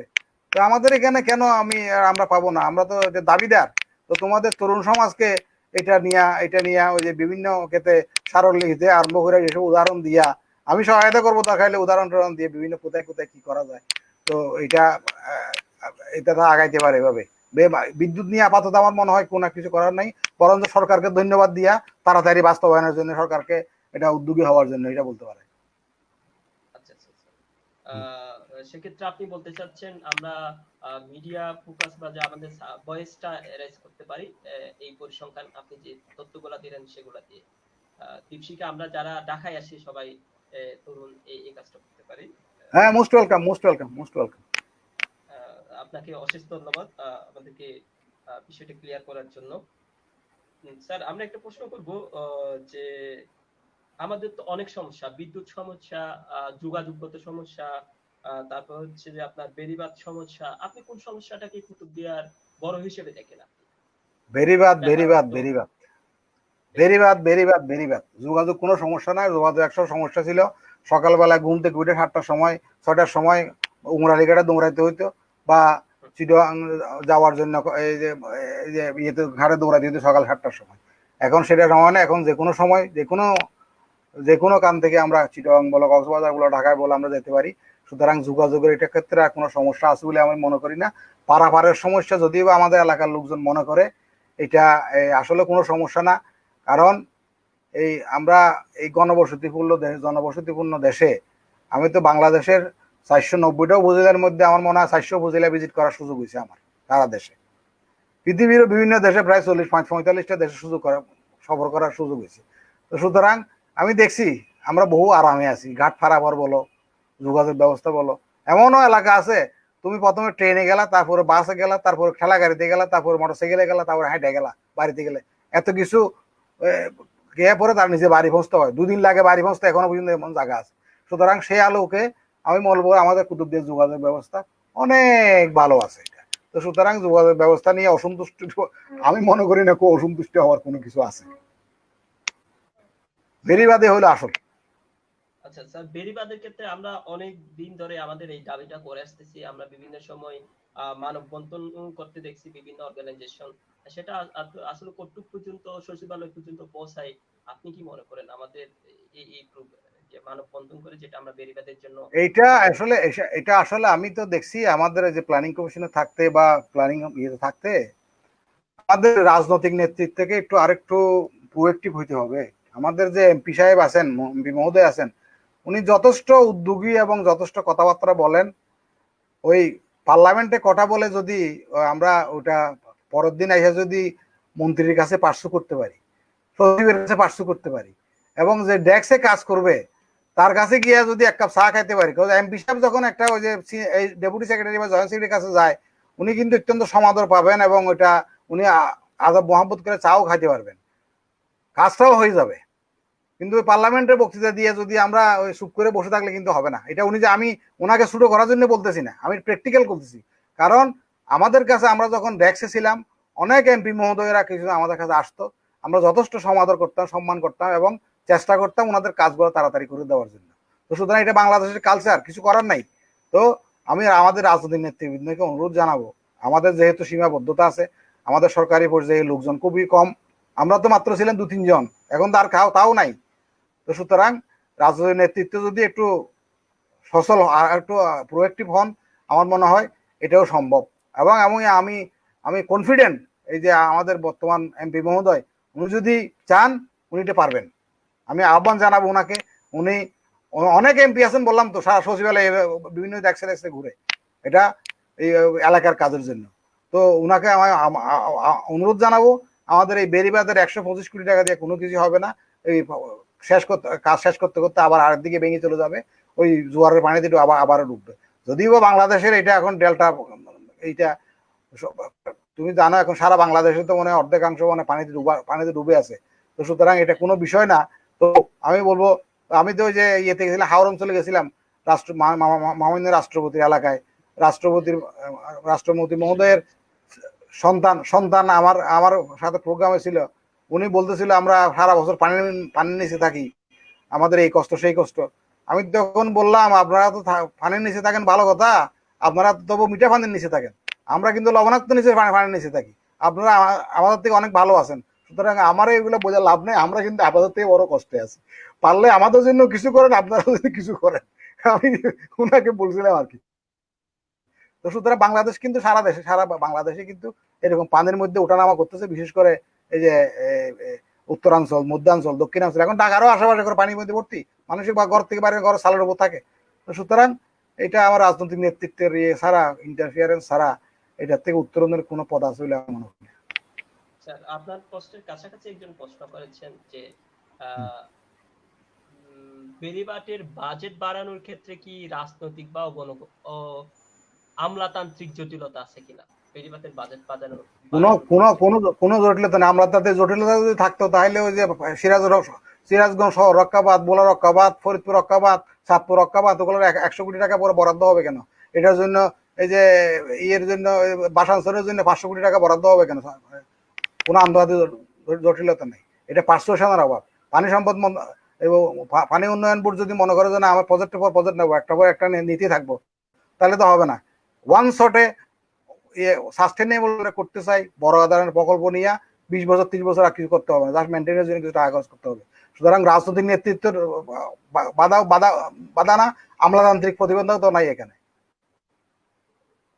স্যার আমাদের 3-4টা প্রোগ্রামে একটা কমন প্রশ্ন ঘুরে ফিরে আসতো, যেটা যে আমরা কক্সবাজার আর মহেশখালী একই সংসদীয় আসন হওয়ার পরেও মহেশখালী বিগত 10 বছরে অনেক এগিয়ে গেছে, কিন্তু এই জায়গায় কুতুবদিয়া একটু পিছিয়ে আছে। বিষয়টা আপনি কিভাবে দেখেন? কোন জায়গায় আমাদেরকে অভিভাবকহীনতা হিসেবে দেখেন নাকি আমাদের রাজনৈতিক ব্যর্থতা? না না, এখানে এইটা না ওইটা না, এখানে ওই যে অভিভাবক হিতনাও নাই, রাজনৈতিক কোনো কিছুই নাই, এটা হলো লোকেশনাল অ্যাডভান্টেজ। মহেশখালী হলো মেইনল্যান্ডের সাথে এখন কানেক্টেড, যদিও বা দ্বীপ এখন অলরেডি কানেক্ট হয়ে গেছে। এবং যেসব প্রকল্প ওখানে বাস্তবায়ন হইতেছে এগুলা কিন্তু সব বেশিরভাগ মানে কি 99% এটা বিদেশি সহায়তা প্রকল্প। বিদেশি সহায়তার প্রকল্প কিন্তু বাস্তবায়ন হয় স্টাডি করে, যারা সহায়তা দেয় তারা স্টাডি ছাড়া টাকা দেয় না। আমি একসময় যে ইয়ারডিতে কাজ করতাম, সৌদিদেরকে বলছিলাম, তখন আমি বলে তোমরা এত মাতব্বরি করো কেন? বলে যে আমরা তো তোমাদেরকে টাকা দিচ্ছি না, তোমাদের কিছু প্রকল্প দিচ্ছি, তো সুতরাং প্রকল্প যাতে ভালো মতো হয় সেই জন্যই সেটা আমরা দেখব। এই জন্যই ওখানে তাদের অবস্থানগত কারণে মহেশখালী এটা ইনভেস্টমেন্ট ওখানে আসতেছে। তো আর একটা হলো মহেশখালীতে অনেক বড় দ্বীপ, জায়গাও আছে এরকম, আমরা কি জায়গা দিতে পারবো? ওখানে জায়গাও দিতে পারবো না আমাদের। সেই কারণেই এখানে অন্যভাবে দেখার কোনো সুযোগ নাই, এটা অর্থনৈতিক বিবেচনায় এটা ওরা মহেশখালী এটা সুযোগটা পাইছে, আমি তো বলবো। আচ্ছা স্যার, মানে পরিবেশগত বা ভৌগোলিক অবস্থানগত কারণে পরিবেশগত না, পরিবেশগত হলে তাহলে তো পদ্ধতি হইতো না, কারণ পরিবেশের জন্য তো ওখানে বিরূপ প্রতিক্রিয়া আছেই লোকজনের। সুতরাং এটা ভৌগোলিক অবস্থান, অর্থনৈতিক বিবেচনা দুইটা মিলা জাপানিরা স্টাডি করছে, স্টাডি করে ওখানে মনে হয় এটা ফিজিবল হবে, ওখানে করছে। এখানে আর দ্বিতীয় কোনো চিন্তা ভাবনা কোনো কিছু নেই, এটা আমার অ্যাসেসমেন্ট। এটা আচ্ছা স্যার, আমরা তো অনেক রাজনৈতিক বা সমস্যার কথা শুনলাম, আমরা একটু চলে যাব আপনার ব্যক্তিগত জীবনে। আপনার জীবনের একটা স্মরণীয় কথা আমরা শুনবো, তারপর আমরা আরো কিছু কমেন্ট বক্স থেকে কমেন্ট নিব। আপনারা যারা আমাদের সাথে আমার জীবনে একটা না দুইটা, একটা স্মরণীয় ঘটনা তাহলে একটা বলি। আমি তখন অর্থমন্ত্রী সাইফুর রহমান সাহেবের সাথে কাজ করি, ওখানে ওনার সাথে আমি 5 বছর ছিলাম। Not as private secretary but special অ্যাসাইনমেন্টের দায়িত্বে ছিলাম আর কি। ওনার সমস্ত ফাইলপত্র আমি দেখতাম আর কি। ওনার 2002 আমি তো 2001 সালের 1 নভেম্বরে জয়েন করলাম। 2002 সালে ফেব্রুয়ারি না মার্চের দিকে আমাকে ওই আমাদের এক কলিগ এসে বলে যে আমেরিকাতে একটা প্রোগ্রাম হয়, ইন্টারন্যাশনাল ভিজিটার্স প্রোগ্রাম, তো তুমি ইন্টারেস্টেড কিনা। আমি যে প্রোগ্রাম হলে ইন্টারেস্টেড হবো না কিনা। তো উনি আমার একটা ফর্ম দিল, আমি ফেসবুকে ওয়েবসাইটে দেখলাম এটা প্রোগ্রাম দেখলাম যে ভালোই প্রোগ্রাম, বহু বড় মাপের লোকজন ওই প্রোগ্রাম অ্যাটেন্ড করছে। আমাদের জাতির পিতা বঙ্গবন্ধু শেখ মুজিবুর রহমান 1952 সালে এই প্রোগ্রাম অ্যাটেন্ড করছে। ডক্টর কামাল হোসেন, ফখরুদ্দিন আহমদ, মহদুদ আহমদ, সুরঞ্জিত সেনগুপ্ত, যত বড় ধরনের লোক আছে আর কি, সবগুলাই কিন্তু এই প্রোগ্রাম অ্যাটেন্ড করছে। তা আমি ওনার কাছে ফর্মটা দিলাম। 1 সপ্তাহ পরে আমাকে ওই এমবেসি কল করলো। এমবেসি কল করে আমার ওই সুযোগ দিল। ওরা বিভিন্ন গ্রুপের লোক নেয়, অর্থনৈতিক ইকোনমিস্ট গ্রুপ, তারপরে সাংবাদিক গ্রুপ, এনজিও গ্রুপ। আমাকে ইকোনমিক্স গ্রুপে আমার ইনক্লুড করলো, কেন জানি না। আমার ইকোনমিক্সের কি আছে, জাস্ট ইকোনমিক্সের সার্টিফিকেট ছাড়া তো আর কিছু নাই। আমি তো ওরকম নাম করা অর্থনীতিবিদ না। 2জন Dhaka university professor, Bangladesh institute of bank ম্যানেজমেন্টের ডিজি, আর আমরা 4 জনকে এই ইন্টারন্যাশনাল ভিজিটার্স প্রোগ্রামে আমরা অ্যাটেন্ড করার সুযোগ পাইছিলাম। এটা কমপ্লিটলি হলো আমেরিকান গভর্নমেন্টের স্টেট ডিপার্টমেন্টের প্রোগ্রাম। এখানে কারো কোনো সংশ্লিষ্টতা নাই, সরাসরি স্টেট ডিপার্টমেন্ট থেকে আমাদেরকে ইনভাইটেশন করছে। আমরা 3 সপ্তাহের একটা সফরে গেছিলাম, 6টা স্টেটে আমাদেরকে নিয়ে গেল। এবং ওই আমেরিকান শিকাগোর একটা একদম গ্রাম অজপাড়াগায়ে এক ব্যাংকারের ফ্যামিলিতে বুড়াবুড়ি ছিল, ওনাদের পরিবারেই আমাকে অ্যাটাচমেন্ট দিয়েছিল। 4 জনকে 4 জায়গায় অ্যাটাচমেন্ট, উইকেন্ডে আর কি, শনিবার এবং রোববার উইকেন্ডে ওখানে থাকার ব্যবস্থা করছিল। এটা ছিল 30 জুন। আমরা ওখানে ওনার আতিথেয়তা গ্রহণ করছি। 1 জুলাই সকালবেলায় নাস্তা করতে গেছি, ডাইনিং টেবিলে ডাকছে আমারে ব্রেকফাস্ট করার জন্য। দেখি যে হ্যাপি বার্থডে টু আনোয়ার কইয়া আমার একটা দিল, ফুলের তুরা দিল। আমি তো আশ্চর্য গেলাম, আমার হ্যাপি বার্থডে করতে পাইলো। কারণ আমরা তো অভ্যস্ত না। বার্থডে যেটা আছে এটা হলো প্রাইমারি স্কুলের মাস্টারের দেওয়া বা হাই স্কুলের হেড মাস্টারের দেওয়া বার্থডে। তো সুতরাং আমি আশ্চর্য গেলাম, কিছু বললাম না, হাসলাম আর কি। তো ওখানে কথাবার্তায় বলতে বলতে আমাদেরকে বললো যে বাংলাদেশ তো গরিব দেশ, সাইক্লোন হয়, জ্বর হয়। কারণ ওই যে ওরা আমাদের কাছে যখন অ্যাটাচমেন্টে পাঠাইছে, আমাদের প্রোফাইল পাঠাইছে, এখন বাংলাদেশের একটা ব্রিফিং দিছে কমপ্লিটলি নেগেটিভ। এটা সাইক্লোন হয়, ফ্লাড হয়, মানুষের গরিব, খাইতে পারে না, এইসব একটা তথ্য দিয়ে পাঠাইছে আর কি। তা আমি বলি যে বাংলাদেশ গরিব তোমার কে বললো? বললো যে এই তো ওই যে আমরা দেখছি এটা আমাদের কাছে পাঠাইছে। আমি না, আমরা আর্থিকভাবে হয়তো বা অসচ্ছল হইতে পারি, কিন্তু মানসিকভাবে আমি তোমাদের থেকে অনেক বড়। বলো কেন? আমি বলি তুমি আর এখানে তোমার মিসেস আছো, এখানে 2জনই ব্যাংকার ছিল, একজন এখনো আছো আর একজন চাকরিতে নাই। তোমার বাপের বয়স হলো 90 বছর, তোমার মায়ের বয়স হলো 80 বছর। তুমি কালকে রাত্রে আমাকে বললা যে তারা হলো ওল্ড হোমে থাকে। তো তোমরা মা বাপের খরচই মেনটেন করতে পারো না, তাদেরকে রাখতে পারো না, তোমরা কি বড় লোক এলা? আমরা তো শুধু মা বাপ না, তো আমরা 14 গোষ্ঠীর রাখাই খাওয়াই। যে কোনো সময় যে কোনো কেউ আমার বাড়িতে এসে খাইতে পারে। বন্ধু বান্ধব আমার কাছে 10 টাকা 20 টাকা খাইতে পারে, আমার 5 টাকা থাকলে আমি 2 টাকা তাদের কাছে দিই। আমি মানসিকভাবে কিন্তু, আর্থিকভাবে ধন্যবাদ থাকলে পারে, মানসিকভাবে কিন্তু তোমাদের থেকে অনেক বড়। এটা তার খুব হার্ট করছে, এই কথাটা খুব হার্ট করার পরে আমাদের একটা প্রোগ্রামে নেওয়ার কথা ছিল। ওরা ফিল্ডে ওখানে না গিয়ে বলে তোমার আজকে আমরা আমার আব্বা আম্মা যে ভালো আছে এটা দেখাইতে নিয়ে যাব। তো নিয়ে গেল উলহুমে গিয়ে আমি খুব মানে খারাপ লাগলো আমার কথা, এত বয়স্ক লোকজন। হ্যাঁ, ওরা পরিষ্কার পরিচ্ছন্ন আছে, ওদের নার্স টার্স আছে, দেখাশোনা করে। উলহুমে যাওয়ার সময় ওরা ওই পেস্ট্রি শপে গিয়া যাওয়ার সময় একটা পিজা টাইপের একটা পেস্ট্রি টেস্ট্রি নিল, নিয়ে মা বাপরে খাওয়াইলো, আমাদের সাথে কথাবার্তা বলার হলো। এবং সবচেয়ে ইন্টারেস্টিং হলো ওই যে পিজা অর্ধেক খাইছে, অর্ধেক আবার প্যাকেট করে নিয়ে আসছে। অর্ধেক মা বাপরে খাওয়াইছে আর অর্ধেক প্যাকেট করে কিন্তু নিয়ে আসছে পিজা। তো এটা হলো আমাদের এবং এবং ওই সফরে আমরা 6টা স্টেটে আমাদের ঘোরার সুযোগ হয়েছিল, এবং অনেকগুলা প্রায় 3-4 জন সিনেটরের সাথে আমাদের বৈঠকের সুযোগ হয়েছিল। এটা আমার একটা জীবনের একটা মানে স্মরণীয় ঘটনা। আরটা হলো আমি 2014 সালে যখন কৃষি মন্ত্রণালয়ে চাকরি করি, ওয়ান ফাইন মর্নিং আমার সচিব মহোদয় আমার ডাকে বললো যে আগামীকাল আপনাকে ইস্তাম্বুল যেতে হবে। কেন ইস্তাম্বুল? কি ওদের কৃষিমন্ত্রীদের সম্মেলন, D8 কৃষিমন্ত্রী সম্মেলন। D8 মানে হলো ডেভেলপিং এইড, একটা সংস্থা আছে যেখানে বাংলাদেশ, যে Iran, Pakistan, Indonesia, Malaysia, Nigeria, এরকম 8টা দেশের একটা ফোরাম, ওটার প্রতি বছর সম্মেলন হয়। তো কৃষি মন্ত্রণালয়ের সম্মেলন হলো ইস্তাম্বুলে হবে ওখানে। তো যেহেতু কালকে এটা মুভ করতে হবে, তো আমার যাইতে হইলে মন্ত্রী তো যাবে না, আমার যাইতে হইলে এখন প্রধানমন্ত্রীর অনুমোদন নিতে হবে। আপনার তো প্রধানমন্ত্রীর অনুমোদন লাগবে না, আপনার পাসপোর্ট রেডি আছে, আপনি যান। আমি ঠিক আছে, আই এম রেডি। তো বাংলাদেশের কৃষিমন্ত্রী হিসেবে আমি গেলাম হইলো ইয়েতে ইস্তাম্বুলে। এয়ারপোর্টে গিয়ে আমার খুব বিব্রত অবস্থা, কারণ ওখানে লেখা আছে, আমার নামটা আছে, নিচে লেখা আছে minister for Bangladesh, minister for agriculture Bangladesh, আমার নামের পিছনে। আমি খুব বিব্রত হইলাম, আমি কিছুই বললাম না, জাস্ট ওই যে একটা ফুল টাইম তাদের ওই যে অফিসার দিছিল, ওনার সাথে আমি হোটেলে গেলাম। হোটেলের বিশাল একটা হোটেল, প্রায় 1200 স্কোয়ার ফিটের একটা সুট আর কি, মন্ত্রীদের জন্য যা হয় আর কি, রাখলো। তো পরের দিন সম্মেলনে উদ্বোধনী অনুষ্ঠানে সম্ভবত ওনাদের ফরেন মিনিস্টার বা যে অর্থমন্ত্রী আসছিল সম্ভবত, ঠিক এক্স্যাক্টলি আমার মনে নাই। ওখানে ওই বিভিন্ন কান্ট্রির পক্ষ থেকে বক্তৃতা দেওয়ার পালা। ওখানে কেউ কেউ বক্তৃতাটা লিখিত বক্তৃতা প্রেজেন্ট সাবমিট করে, আর কেউ কেউ প্রেজেন্ট করে। আমার বললো যে এক্সেলেন্সি আপনি কি বক্তৃতা পড়বেন, দিবেন? আমি যে অবশ্যই। আমি যখন বক্তৃতা দিচ্ছি, ওখানে আবার দেখলাম যে আমার নামটা দিয়ে নিচে লিখলাম যে Bangladesh, minister for Bangladesh agriculture. আমি নিজে নিজে বলতেছি যে এটা যদি আমার গভর্নমেন্টে কেউ দেখে তাহলে আমার চাকরিটাই খাবে, বলে যে এটা তো পুরো প্রতারণা দেখি। তো যাই হোক, এটা হলো আমার জীবনের একটা স্মরণীয় ঘটনা আর কি। বাংলাদেশের কৃষিমন্ত্রী হিসাবে ওই D8 সম্মেলনের প্রতিনিধিত্ব করা, এটা আমার একটা স্মরণীয় ঘটনা। কেউ ছিল না আর। এই হলো।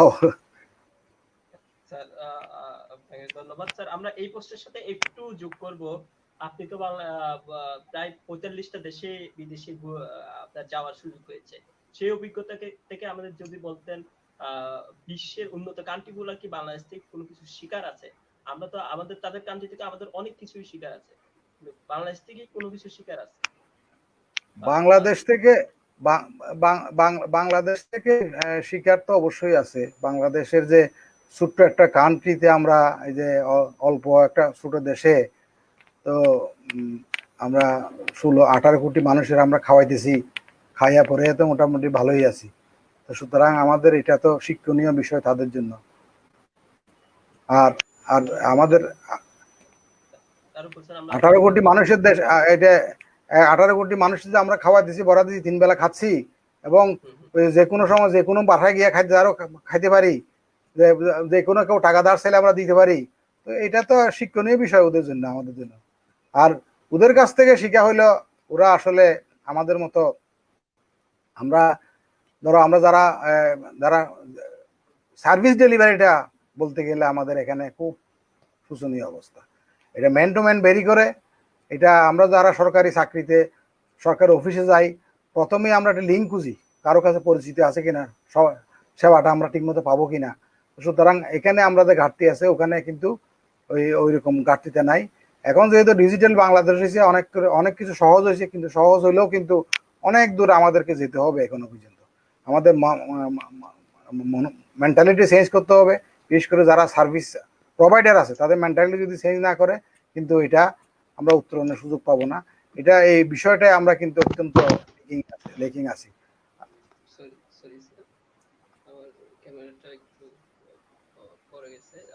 অত্যন্ত দুঃখিত, আমার স্ট্যান্ড থেকে আমার ক্যামেরাটা পড়ে গেল। স্যার আপনি কি আমাকে দেখতে পাচ্ছেন?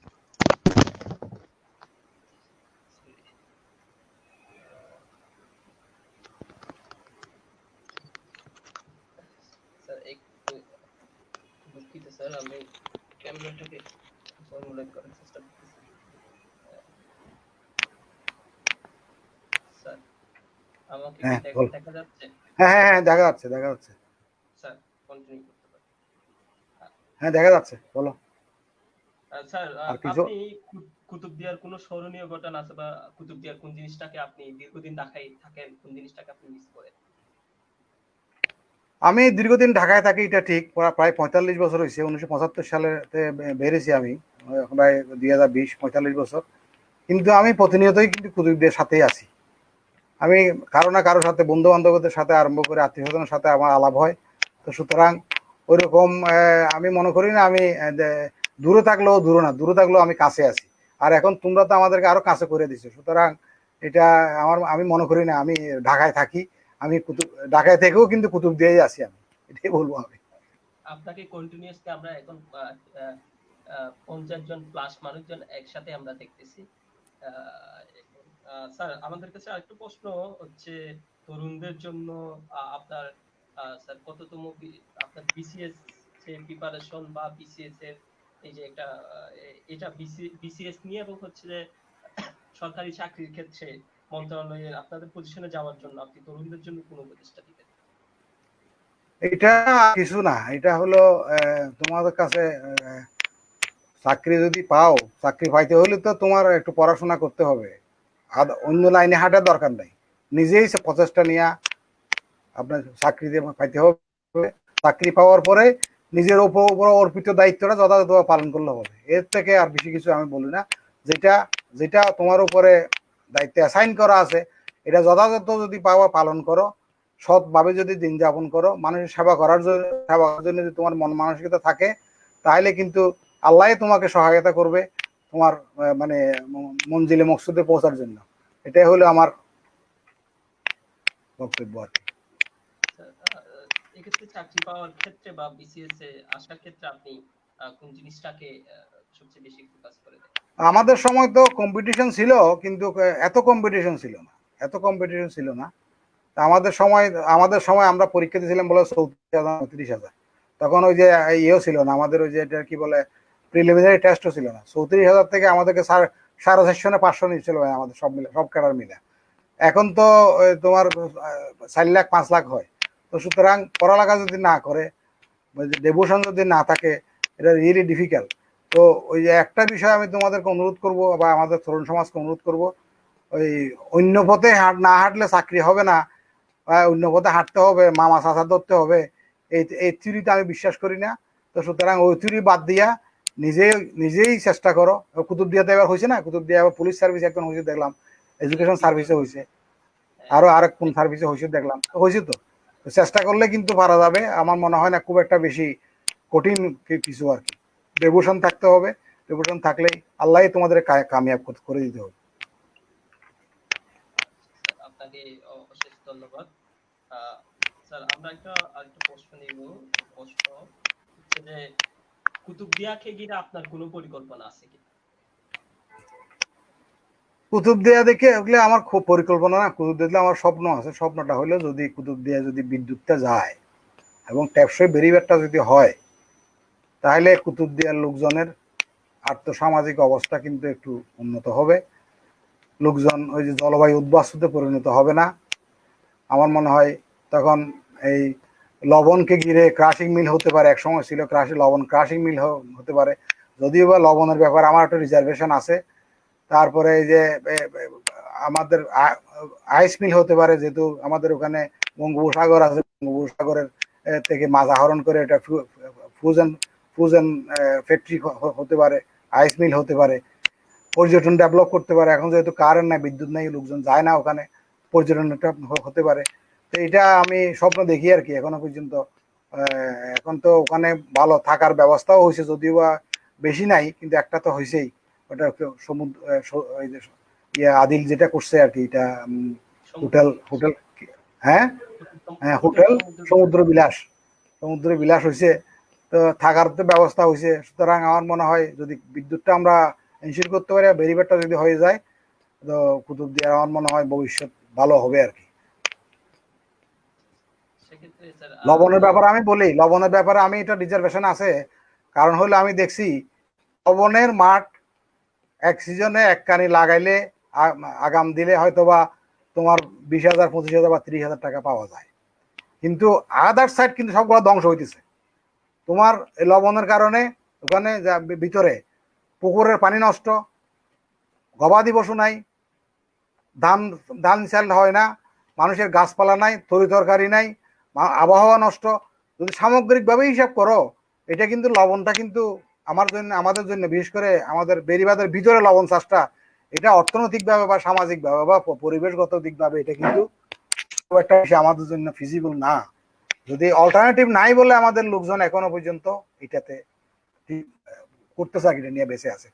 বাইরে থাক, বাইরে ঠিক থাক, বাইরে থাকুক, অসুবিধা নাই, বাইরে করুক, তাও আবার বেলিবাদের সাথে একদম অ্যাটাচড যেগুলো লবণের মাঠ আছে এগুলো না করে বেলিবাদের পাশে যদি আমরা চারিদিকে বনায়ন করে দিতে পারি তো টেকসই বেলিবাদের জন্য কিন্তু আমার মনে হয় সরকারের আইনই করা উচিত। বেলিবাদের 200 মিটারের মধ্যে কোনো লবণের মাঠে করা যাবে না, সব বেলিবাদের বাইরে যদি টেকসই বেলিবাদ যদি আমরা বলি ওখানে কিন্তু বনায়ন করাই আমার মনে হয় জরুরি। বাইরে ওই বেলিবাদ বনায়নের পরে আমরা ইয়ে করি, লবণের মাঠ করি, কোনো আপত্তি নেই। স্যার সেক্ষেত্রে এই যে আমাদের যে ডিপ টিউবওয়েল ইদানিং আমাদের অনেকগুলো ডিপ টিউবওয়েল হয়েছে, একটা স্টাডি করতে পড়ছিলাম যে এই ডিপ টিউবওয়েলের কারণে আমাদের স্বাদু পানি বা মিঠা পানির স্তরটা নিচে চলে যেতে পারে, যেটা হচ্ছে বা আমাদের রিজার্ভেশনটা যদি শেষ হয়ে যায় সেক্ষেত্রে দ্বীপ হিসেবে আমরা মিঠা পানির একটা সংকটে পড়তে পারি। এই ডিপ টিউবওয়েল যেগুলো ইদানিং বা এই 5-10 বছরের কতগুলো একদম যে ডিপ টিউবওয়েল গুলো হচ্ছে চাষাবাদের জন্য, সেটা আপনি না, ডিপ ডিপ টিউবওয়েল তো আর বেশি হয় নাই। ডিপ টিউবওয়েল যেগুলো অল্প কিছুটা কনফাইন্ড এরিয়াতে হচ্ছে, এটা কনফাইন্ড একুইয়ারও মনে হয়। এটা এটা এটা আশ্চর্যজনক। আমরা আমাদের যারা বিএডিসি থেকে যখন তারা স্টাডি করতে গেছিল তারাও নিজেরাও আশ্চর্য হয়ে গেছে। 1 কিলোমিটারের মধ্যে একটা ভেরিয়েশন, 1 কিলোমিটারের মধ্যে 2টা পাইপ দিলেই পানি পাওয়া যায়। আর কোন এই 1 কিলোমিটার আর একটু দূরে গেলেই 800-1000 ফুটের মধ্যে পানি। তো এটা নিজেরাও কিন্তু তারা খুব আশ্চর্য হয়ে গেছিল। হ্যাঁ, ডিপ টিউবওয়েল অবশ্যই তো ক্ষতিকর। ডিপ টিউবওয়েল আমরা যত আন্ডারগ্রাউন্ড ওয়াটারটা দিছিল তো খাওয়ার জন্য, এটা তো ইরিগেশনের জন্য দেয় নাই। আমাদের বিকল্প নাই বলে কিন্তু এটা আমরা করতেছি। এখন বিকল্প হলো rain water harvesting. Rain water harvesting আমাদের কোনো খালও নাই, আমাদের কোনো বড় পুকুরও নাই, এবং যার কারণে আমাদের একটাই অল্টারনেটিভ হতে পারতো যদি আমরা এই যে লবণের মাঠের যেগুলো আমাদের খাল টাল যেগুলো আছে এগুলো যদি খনন করে আমরা ওয়াটার রিজার্ভ বা যদি আমরা করতে পারতাম এখানে, তখন বৃষ্টির পানি ধরে রাখতে পারতাম। আমরা স্লুইস গেটগুলো বন্ধ করে দিয়ে শুধু পানি নিষ্কাশনের পরিবেশটা রেখে পানি বাইরে থেকে পানি না ঢোকার যদি ব্যবস্থা করতে পারতাম তাহলে কিন্তু অটোমেটিক কিন্তু মিঠা পানিটা রিচার্জ হইতো। এটা আমাদের পরিবেশের জন্য ভালো হইতো। তো এটা তো কতটুকু সম্ভব জানা না, এটা বিজ্ঞানীরা বা আমাদের ওই পরিবেশবিদেরা ওরা স্টাডি করে দেখতে পারে আর কি। স্যার আমরা আরেকটা প্রশ্ন করব, তার আগে আমাদের একজন কমেন্ট করেছেন, একজনের ব্লাড দরকার। আপনারা যারা দেখতেছেন তারা যদি কেউ যদি সম্ভব হয় ওনার সাথে যোগাযোগ করবেন। স্যার আমাদের প্রশ্নটা হচ্ছে যে এই যে করোনা মহামারীর সময় আমরা অনেক দিন ধরে আটকে আছি, লকডাউনে আটকে আছি, সারা বিশ্বই আটকে আছে, সারা বিশ্বের অর্থনীতি একটা হুমকির মুখে বা অর্থনীতির একটা দশ নামতে যাচ্ছে। আমরা অনেকেই চাকরি হারাচ্ছি বা যেটা স্টাডি বলতেছে যে আমাদের প্রায় 100 কোটি কি কত কোটি মানুষের মধ্যে বিরাট একটা অংশ চাকরি হারাবে। সেক্ষেত্রে আপনি অর্থনৈতিক দিক থেকে আমাদের কিরকম পূর্ব প্রস্তুতি থাকা জরুরি বলে মনে করেন, বা কুতুবদিয়ার অর্থনীতি আমাদের দিকে থাকতে হলে কি মনে করেন আমাদের জন্য কিরকম পূর্ব প্রস্তুতি নেওয়া উচিত? এইটা তো আসলে আমাদের একার না, বাংলাদেশের একার না, এটা বৈশ্বিক মহামারী এবং বৈশ্বিক সমস্যা। এটা আসলে যৌথভাবে মোকাবেলা করতে হবে। সরকার তো বিভিন্ন প্রণোদনা দিচ্ছে যাতে যারা জব হারাবে তাদের কাছে যাতে জবে রাখা, এটা সরকারের একার পক্ষেও কিন্তু সম্ভব হবে না। তবে সরকার ছাড়া তো গতিও নাই। এখন এটার ইম্প্যাক্ট কিন্তু যারা সার্ভিস সেক্টরে কাজ করে তারা কিন্তু অনেকেই চাকরি হারাবে। যারা বিদেশে যারা আছে আমাদের প্রবাসী ভাইয়েরা অনেকেই কিন্তু ওখানে চাকরি হারায় দেশে চলে আসবে, এসে বেকার হয়ে যাবে। আমাদের যারা স্টুডেন্ট যারা বিশেষ করে ঢাকা চিটাগাংয়ে অনেক স্টুডেন্ট আছে যাদের আর্থিক সঙ্গতির কারণে তারা নিজেদের খরচ বাড়ির থেকে পায় না, অনেকে টিউশনি করে কিন্তু চলতে হয়। তাদের টিউশনি কিন্তু 3-4 মাস ধরে বন্ধ। অনেকেই আছে, আমি অনেকে জানি টিউশনি করে নিজেও চলে, বাড়িতেও টাকা পাঠায়, এরকমও অনেক আছে। এগুলো সবগুলো কিন্তু বন্ধ হয়ে গেছে। এখন এটার থেকে উত্তরণের একমাত্র সরকার ছাড়া তার কোনো কিছু করার নাই। সরকার করতে পারে ওই যে বিভিন্ন লোন প্রোগ্রাম চালু করতে পারে স্টুডেন্টদের জন্য, বিভিন্ন ওই যে ব্যাংকের যে সিএসআর প্রোগ্রাম আছে, কর্পোরেট সোশ্যাল রেসপন্সিবিলিটি প্রোগ্রাম, তারা এটা এক্সপান্ড করতে পারে। আর সর্বোপরি এটা করতে হবে হলো আমাদের ব্যক্তি উদ্যোগেই ব্যক্তির কিন্তু খরচটা কমাইতে হবে। ব্যক্তি খরচ না কমাইলে কিন্তু আমি আগে করোনার পূর্বে যেভাবে চলছি এবারও এভাবে চলবো এটা বললে হবে না। আমি করোনার আগে আমি ফার্স্ট ক্লাসে ট্রাভেল করছি, এখন আমি থার্ড ক্লাসে ট্রাভেল করতে অসুবিধা কোথায়? এটা কিছু নিজের থেকেও কিন্তু উদ্যোগী নিতে হবে। মূলত প্রোগ্রামটা কিন্তু সরকারকে নিতে হবে এবং আমাদেরকে সাপোর্ট হিসাবে আমাদের নিজেদেরও কিন্তু করণীয় কিছু আছে আর কি, আমার মনে করি। এছাড়া বিকল্প কোনো সমাধান এই মুহূর্তে আমার আছে বলে তো মনে হয় না। স্যার সেক্ষেত্রে আমি যেটা যোগ করছিলাম হচ্ছে কুতুবদিয়ার অর্থনৈতিক অবস্থা সম্পর্কে তো স্যার আপনার ভালোই ধারণা আছে। সেক্ষেত্রে আমাদের কুতুবদিয়াবাসীর জন্য যদি আপনি কোনো এই সাজেশনের বাইরে কোনো সাজেশন দেন আমাদের জীবন মানের পরিবর্তন। কুতুবদিয়াবাসীদের জন্য আর কি, কুতুবদিয়া তো হইলো ওই যে লবণ আর মাছ ছাড়া তো আপাতত আর কিছু নাই। মাছ তো 2 মাস বন্ধ ছিল, এখন গতকাল থেকে খুলছে, কিছুটা আয় রোজগার হবে আর কি, হয়তোবা। আর লবণ তো মনে সব পানির নিচে চলে গেছে। আর সরকারের প্রোগ্রাম যদি মানে আমাদের লোকাল লবণ ফ্রেন্ডলি না হয় তাহলে কিন্তু ওইটাও যাবে। তো সুতরাং এই যে যদি কোনো এরকম কোনো প্রবলেম আসে, আমার মনে হয় এটা রাজনৈতিকভাবে মোকাবেলা করার জন্য আমাদের এই যে যুব সমাজকে রাজনৈতিকদের দ্বারস্থ হইতে হবে আর কি। এছাড়া তো আমি আর কোনো উদ্যোগ দেখি না। আচ্ছা আচ্ছা স্যার, আমরা অনুষ্ঠানের প্রায় শেষ পর্যায়ে। আপনার কাছে আমাদের একটা প্রশ্ন, আমরা একটু উপরে একটা প্রশ্ন ছিল, প্রশ্নটা দেওয়ার জন্য যাব। স্যার প্রশ্নটা হচ্ছে, একটু আপনি অপেক্ষা করবেন।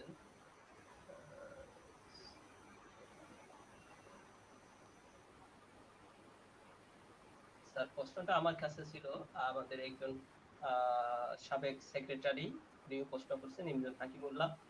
আপনি তো অনেকদিন ধরে দীপশিকার সাথে জড়িত, এই 4 বছর ধরে আমাদের সব প্রোগ্রামে আপনি থাকতেন, সবকিছু সম্পর্কে আপনার একটা সবকিছুতে আপনার অংশগ্রহণ, মানসিক অংশগ্রহণ, অর্থনৈতিক বা সব দিক থেকে আপনি সহযোগিতা করেছেন। দীপশিকা আপনার প্রতি অশেষ কৃতজ্ঞতা। আপনি আমাদের এই দীপশিকার কার্যক্রমকে, ঢাকা কুতুবদিয়া এই কার্যক্রমকে আপনি সার্বিক এই কার্যক্রমকে কিভাবে মূল্যায়ন করবেন? আমি তোমাদেরকে মোবারকবাদ জানাই। তোমরা আসলে এটা আমরা যে ইনোভেটিভ, এটার প্রমাণ হলো এই যে এই প্রোগ্রামটা ইনিশিয়েট করা। আমাদের কুতুবদিয়ার একটা ইউনিকনেস আছে। এক সময় কুতুবদিয়ার যারা পড়াশোনা করছে, ঢাকা কুতুবদিয়ার বাইরে যারা আসছে, যারা কলেজে পর্যন্ত আসছে, সবাই সবাইকে চিনত। সবাইকে চিনতে কারণ হলো সে কুদিয়ার থেকে লোকজনও কিন্তু উত্তর দুর্গম লোকের চিনত, উত্তর দুর্গম লোক কুতুবদিয়ার চিনত। কারণ যারা এই কুতুবদিয়ার যোগাযোগের একমাত্র অবলম্বন ছিল আইদার স্টিমার অথবা লঞ্চ। তো যখন তোমার এই যে ঈদের সময় ঈদের বন্ধের সময় বা যখন শিক্ষা প্রতিষ্ঠান ছুটি হইতো, যখন গ্রামের লোকজন সব গ্রামমুখী ছিল, গ্রামে যাইতো, সবার ইন্টারাকশন হইতো এই স্টিমারের মধ্যে বা লঞ্চের মধ্যে। এবং স্টেশনে আসলেও কিন্তু বিভিন্ন খেলাধুলার মাধ্যমে, ভলিবল খেলা, ফুটবল খেলা ছিল, ওখানে কিন্তু সবাই পার্টিসিপেট করতো, সারা কুতুবদিয়া সবাই, এবং ইন্টারাকশনটা খুবই ভালো ছিল। আমরা সবাই সবাইকে চিনতাম।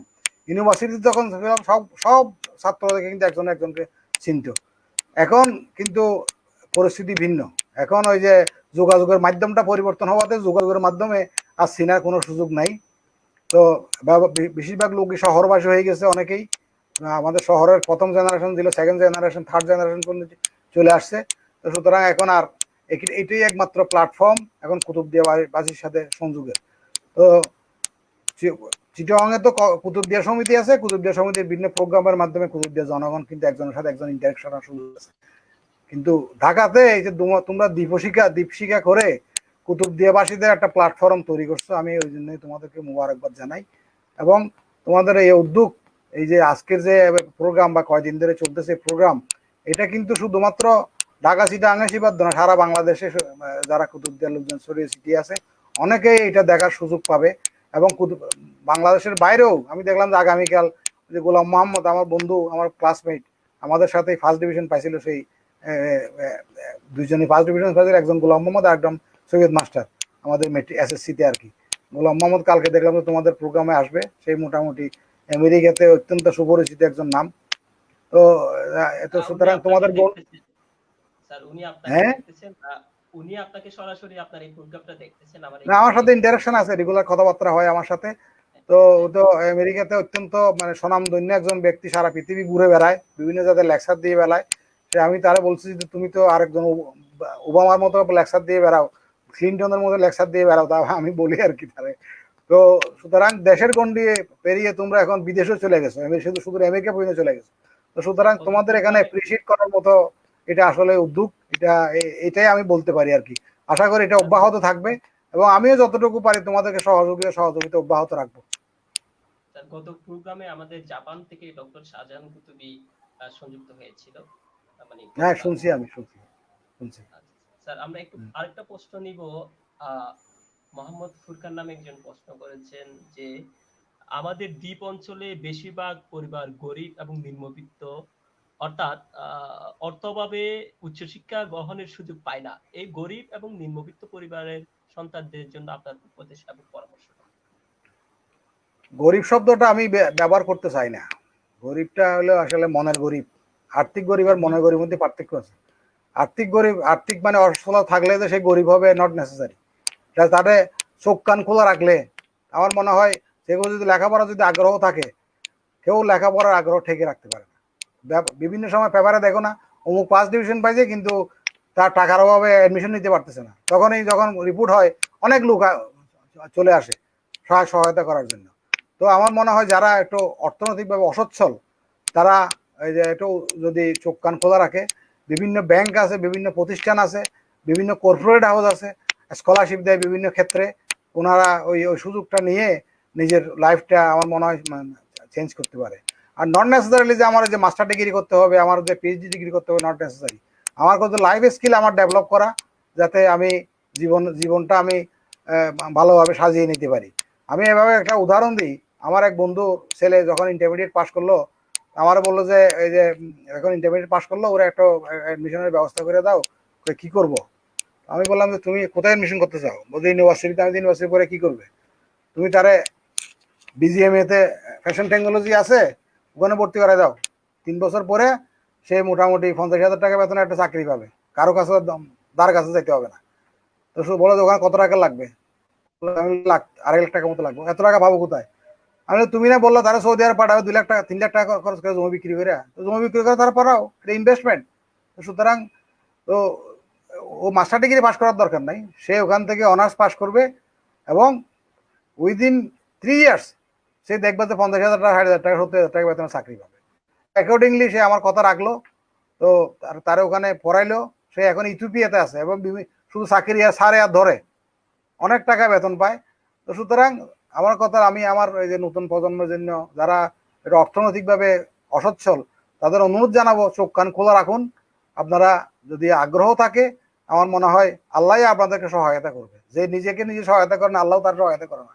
তো সুতরাং চোখ কান খোলা রাখলে একটা ওয়ে আউট বের হবে। এটা হলো আমার অনুরোধ। স্যার আমাদের আরেকটা প্রশ্ন, আপনাকে অশেষ ধন্যবাদ আমাদের সব প্রশ্নের সুন্দর এবং উত্তর দেওয়ার জন্য। আমাদের আরেকটা প্রশ্ন হচ্ছে যে দীপশিখার বর্তমান সভাপতি আব্দুল মজিদ একটা প্রশ্ন করেছেন, যেটা প্রশ্ন আমার এখানে নোট ছিল এই প্রশ্নের সাথে কি। স্যার আপনার সামনের দিনগুলিতে দীপশিখাকে আপনি কিভাবে দেখতে চান? দীপশিখার সদস্যদের জন্য বা দীপশিখার জন্য আপনার পরামর্শ কি? আগামী 5-10 বছরে আপনি দীপশিখাকে কোন জায়গায় দেখতেছেন বা আপনার প্রত্যাশাটা কি? এটা হ্যাঁ, দীপিকা তোমরা যত ইনোভেটিভ এবং ইনোভেশন আছে এটা প্রমাণ দিছে। এর মধ্যে বিভিন্ন প্রোগ্রাম করো, কুতুবদিয়াতে গিয়া এই স্টুডেন্ট ভর্তির ব্যাপারে তোমরা উদ্যোগী হইছ, এই যে করোনা কালে রিলিফের ব্যবস্থা করছো। তো সুতরাং তোমাদের ইনোভেশন যেহেতু আছে, তোমাদেরকে আল্লাহ সহায়তা করবে। আমার পরামর্শ হলো তোমরা ইনকাম মানে কি, যে যাতে এটারে আরো এক্সপান্ড করতে পারো আর কি, বৃহত্তর পরিসরে। যারা ঢাকাতে আসে কিন্তু তারা পড়াশোনায় একটু সমস্যায় আছে, হঠাৎ করে সাহায্য দরকার হচ্ছে, চিকিৎসা সাহায্য দরকার হচ্ছে, পড়াশোনা সহায়তা দরকার হচ্ছে, এরকম সহায়তা করতে পারো। এরকম একটা যদি ইনকামের একটা সোর্স কোনো বের করতে পারো। এখন তো টেকনোলজির যুগ, টেকনোলজির মাধ্যমে কিন্তু অনেক ইনকামের সোর্স করা যায়। এটা তোমরা ভালো মতেই তোমরা বুঝবা, তোমরা চেষ্টা করলে আমার মনে হয় একটা উপায় বের হবে। কারণ টাকা ফান্ড না থাকলে কিন্তু খুব একটা বেশি দূর আগানো যাবে না। এটা মানুষের অল্প স্বল্প সহায়তা দিয়ে কিন্তু কোনো একটা কিছু করতে পারবে না। তো আমার মনে হয় কিভাবে সবার সাথে আলাপ আলোচনা করে ফান্ড মোবিলাইজ কিভাবে করা যায় সে উদ্যোগ তোমরা নিতে পারো। আপনাকে অশেষ ধন্যবাদ।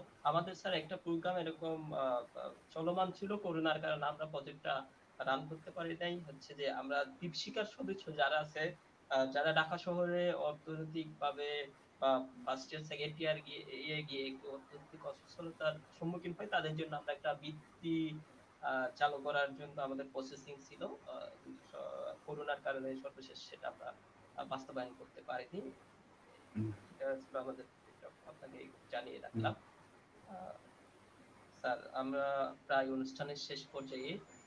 আপনাকে অনেকেই দেখতেছেন এখনো পর্যন্ত, আপনাকে অনেকে শুভেচ্ছা জানিয়েছেন, অনেকেই আপনাকে সুস্থায়ু কামনা করেছেন। কুতুবী হাসান নামের একজন সাধারণ সম্পাদক, কুতুবদিয়া প্রেস ক্লাবের সাধারণ সম্পাদক কুতুবী হাসান আঙ্কেলও আপনাকে দেখতেছেন, আপনাকে শুভেচ্ছা জানিয়েছেন। এভাবে অনেকেই আপনার কুতুবদিয়া থেকে, দুরুম থেকে, শেখালি থেকে, বোলপুর থেকে, আপনার এলাকা মকবিল থেকে, অনেকেই কক্সবাজার থেকে দেখতেছেন, অনেকে চিটাগং থেকে দেখতেছেন, দীপশিখা যেখানে ঢাকায় অবস্থিত সেখান থেকে দেখতেছেন, আবার অনেকে দেশে বাড়ি থেকে দেখতেছেন, কয়েকজন আমেরিকা থেকে দেখতেছেন। আপনি যার কথা বললেন উনি সকলেই আপনাকে দেখতেছেন। সকলের উদ্দেশ্যে সকলের পক্ষ থেকে আপনাকে অশেষ ধন্যবাদ আমাদেরকে সময় দেওয়ার জন্য। বিশেষ করে আমার মতো একজন ক্ষুদ্র মানুষের সাথে আপনি এতক্ষণ সময় দিয়েছেন, কথা বলেছেন। আমি আমার ভুল ত্রুটি হলে ক্ষমা করবেন। আপনার প্রতি কৃতজ্ঞতা প্রকাশের ভাষা আসলে আমার জানা নেই। আপনার প্রতি অশেষ কৃতজ্ঞ। আপনাকে অশেষ ধন্যবাদ। দীপশিখার পক্ষ থেকে ধন্যবাদ, কুতুবদিয়াবাসীর পক্ষ থেকে ধন্যবাদ। স্যার আপনি সবাই যারা দেখতেছে সবার উদ্দেশ্যে আপনি শেষ কথা কি বলবেন? আমার শেষ কথা হলো, আমরা মানুষ মানুষ কিন্তু পরস্পর প্রতি ঋণী। মৃত্যু থেকে, জন্ম থেকে মৃত্যু পর্যন্ত কিন্তু একা চলতে পারে না মানুষ। একদম জন্মের প্রথম দিন থেকে শেষ পর্যন্ত একা জন্মগ্রহণ করতেও পারে না, কারো সহায়তা ছাড়া কবরও যাইতে পারে না।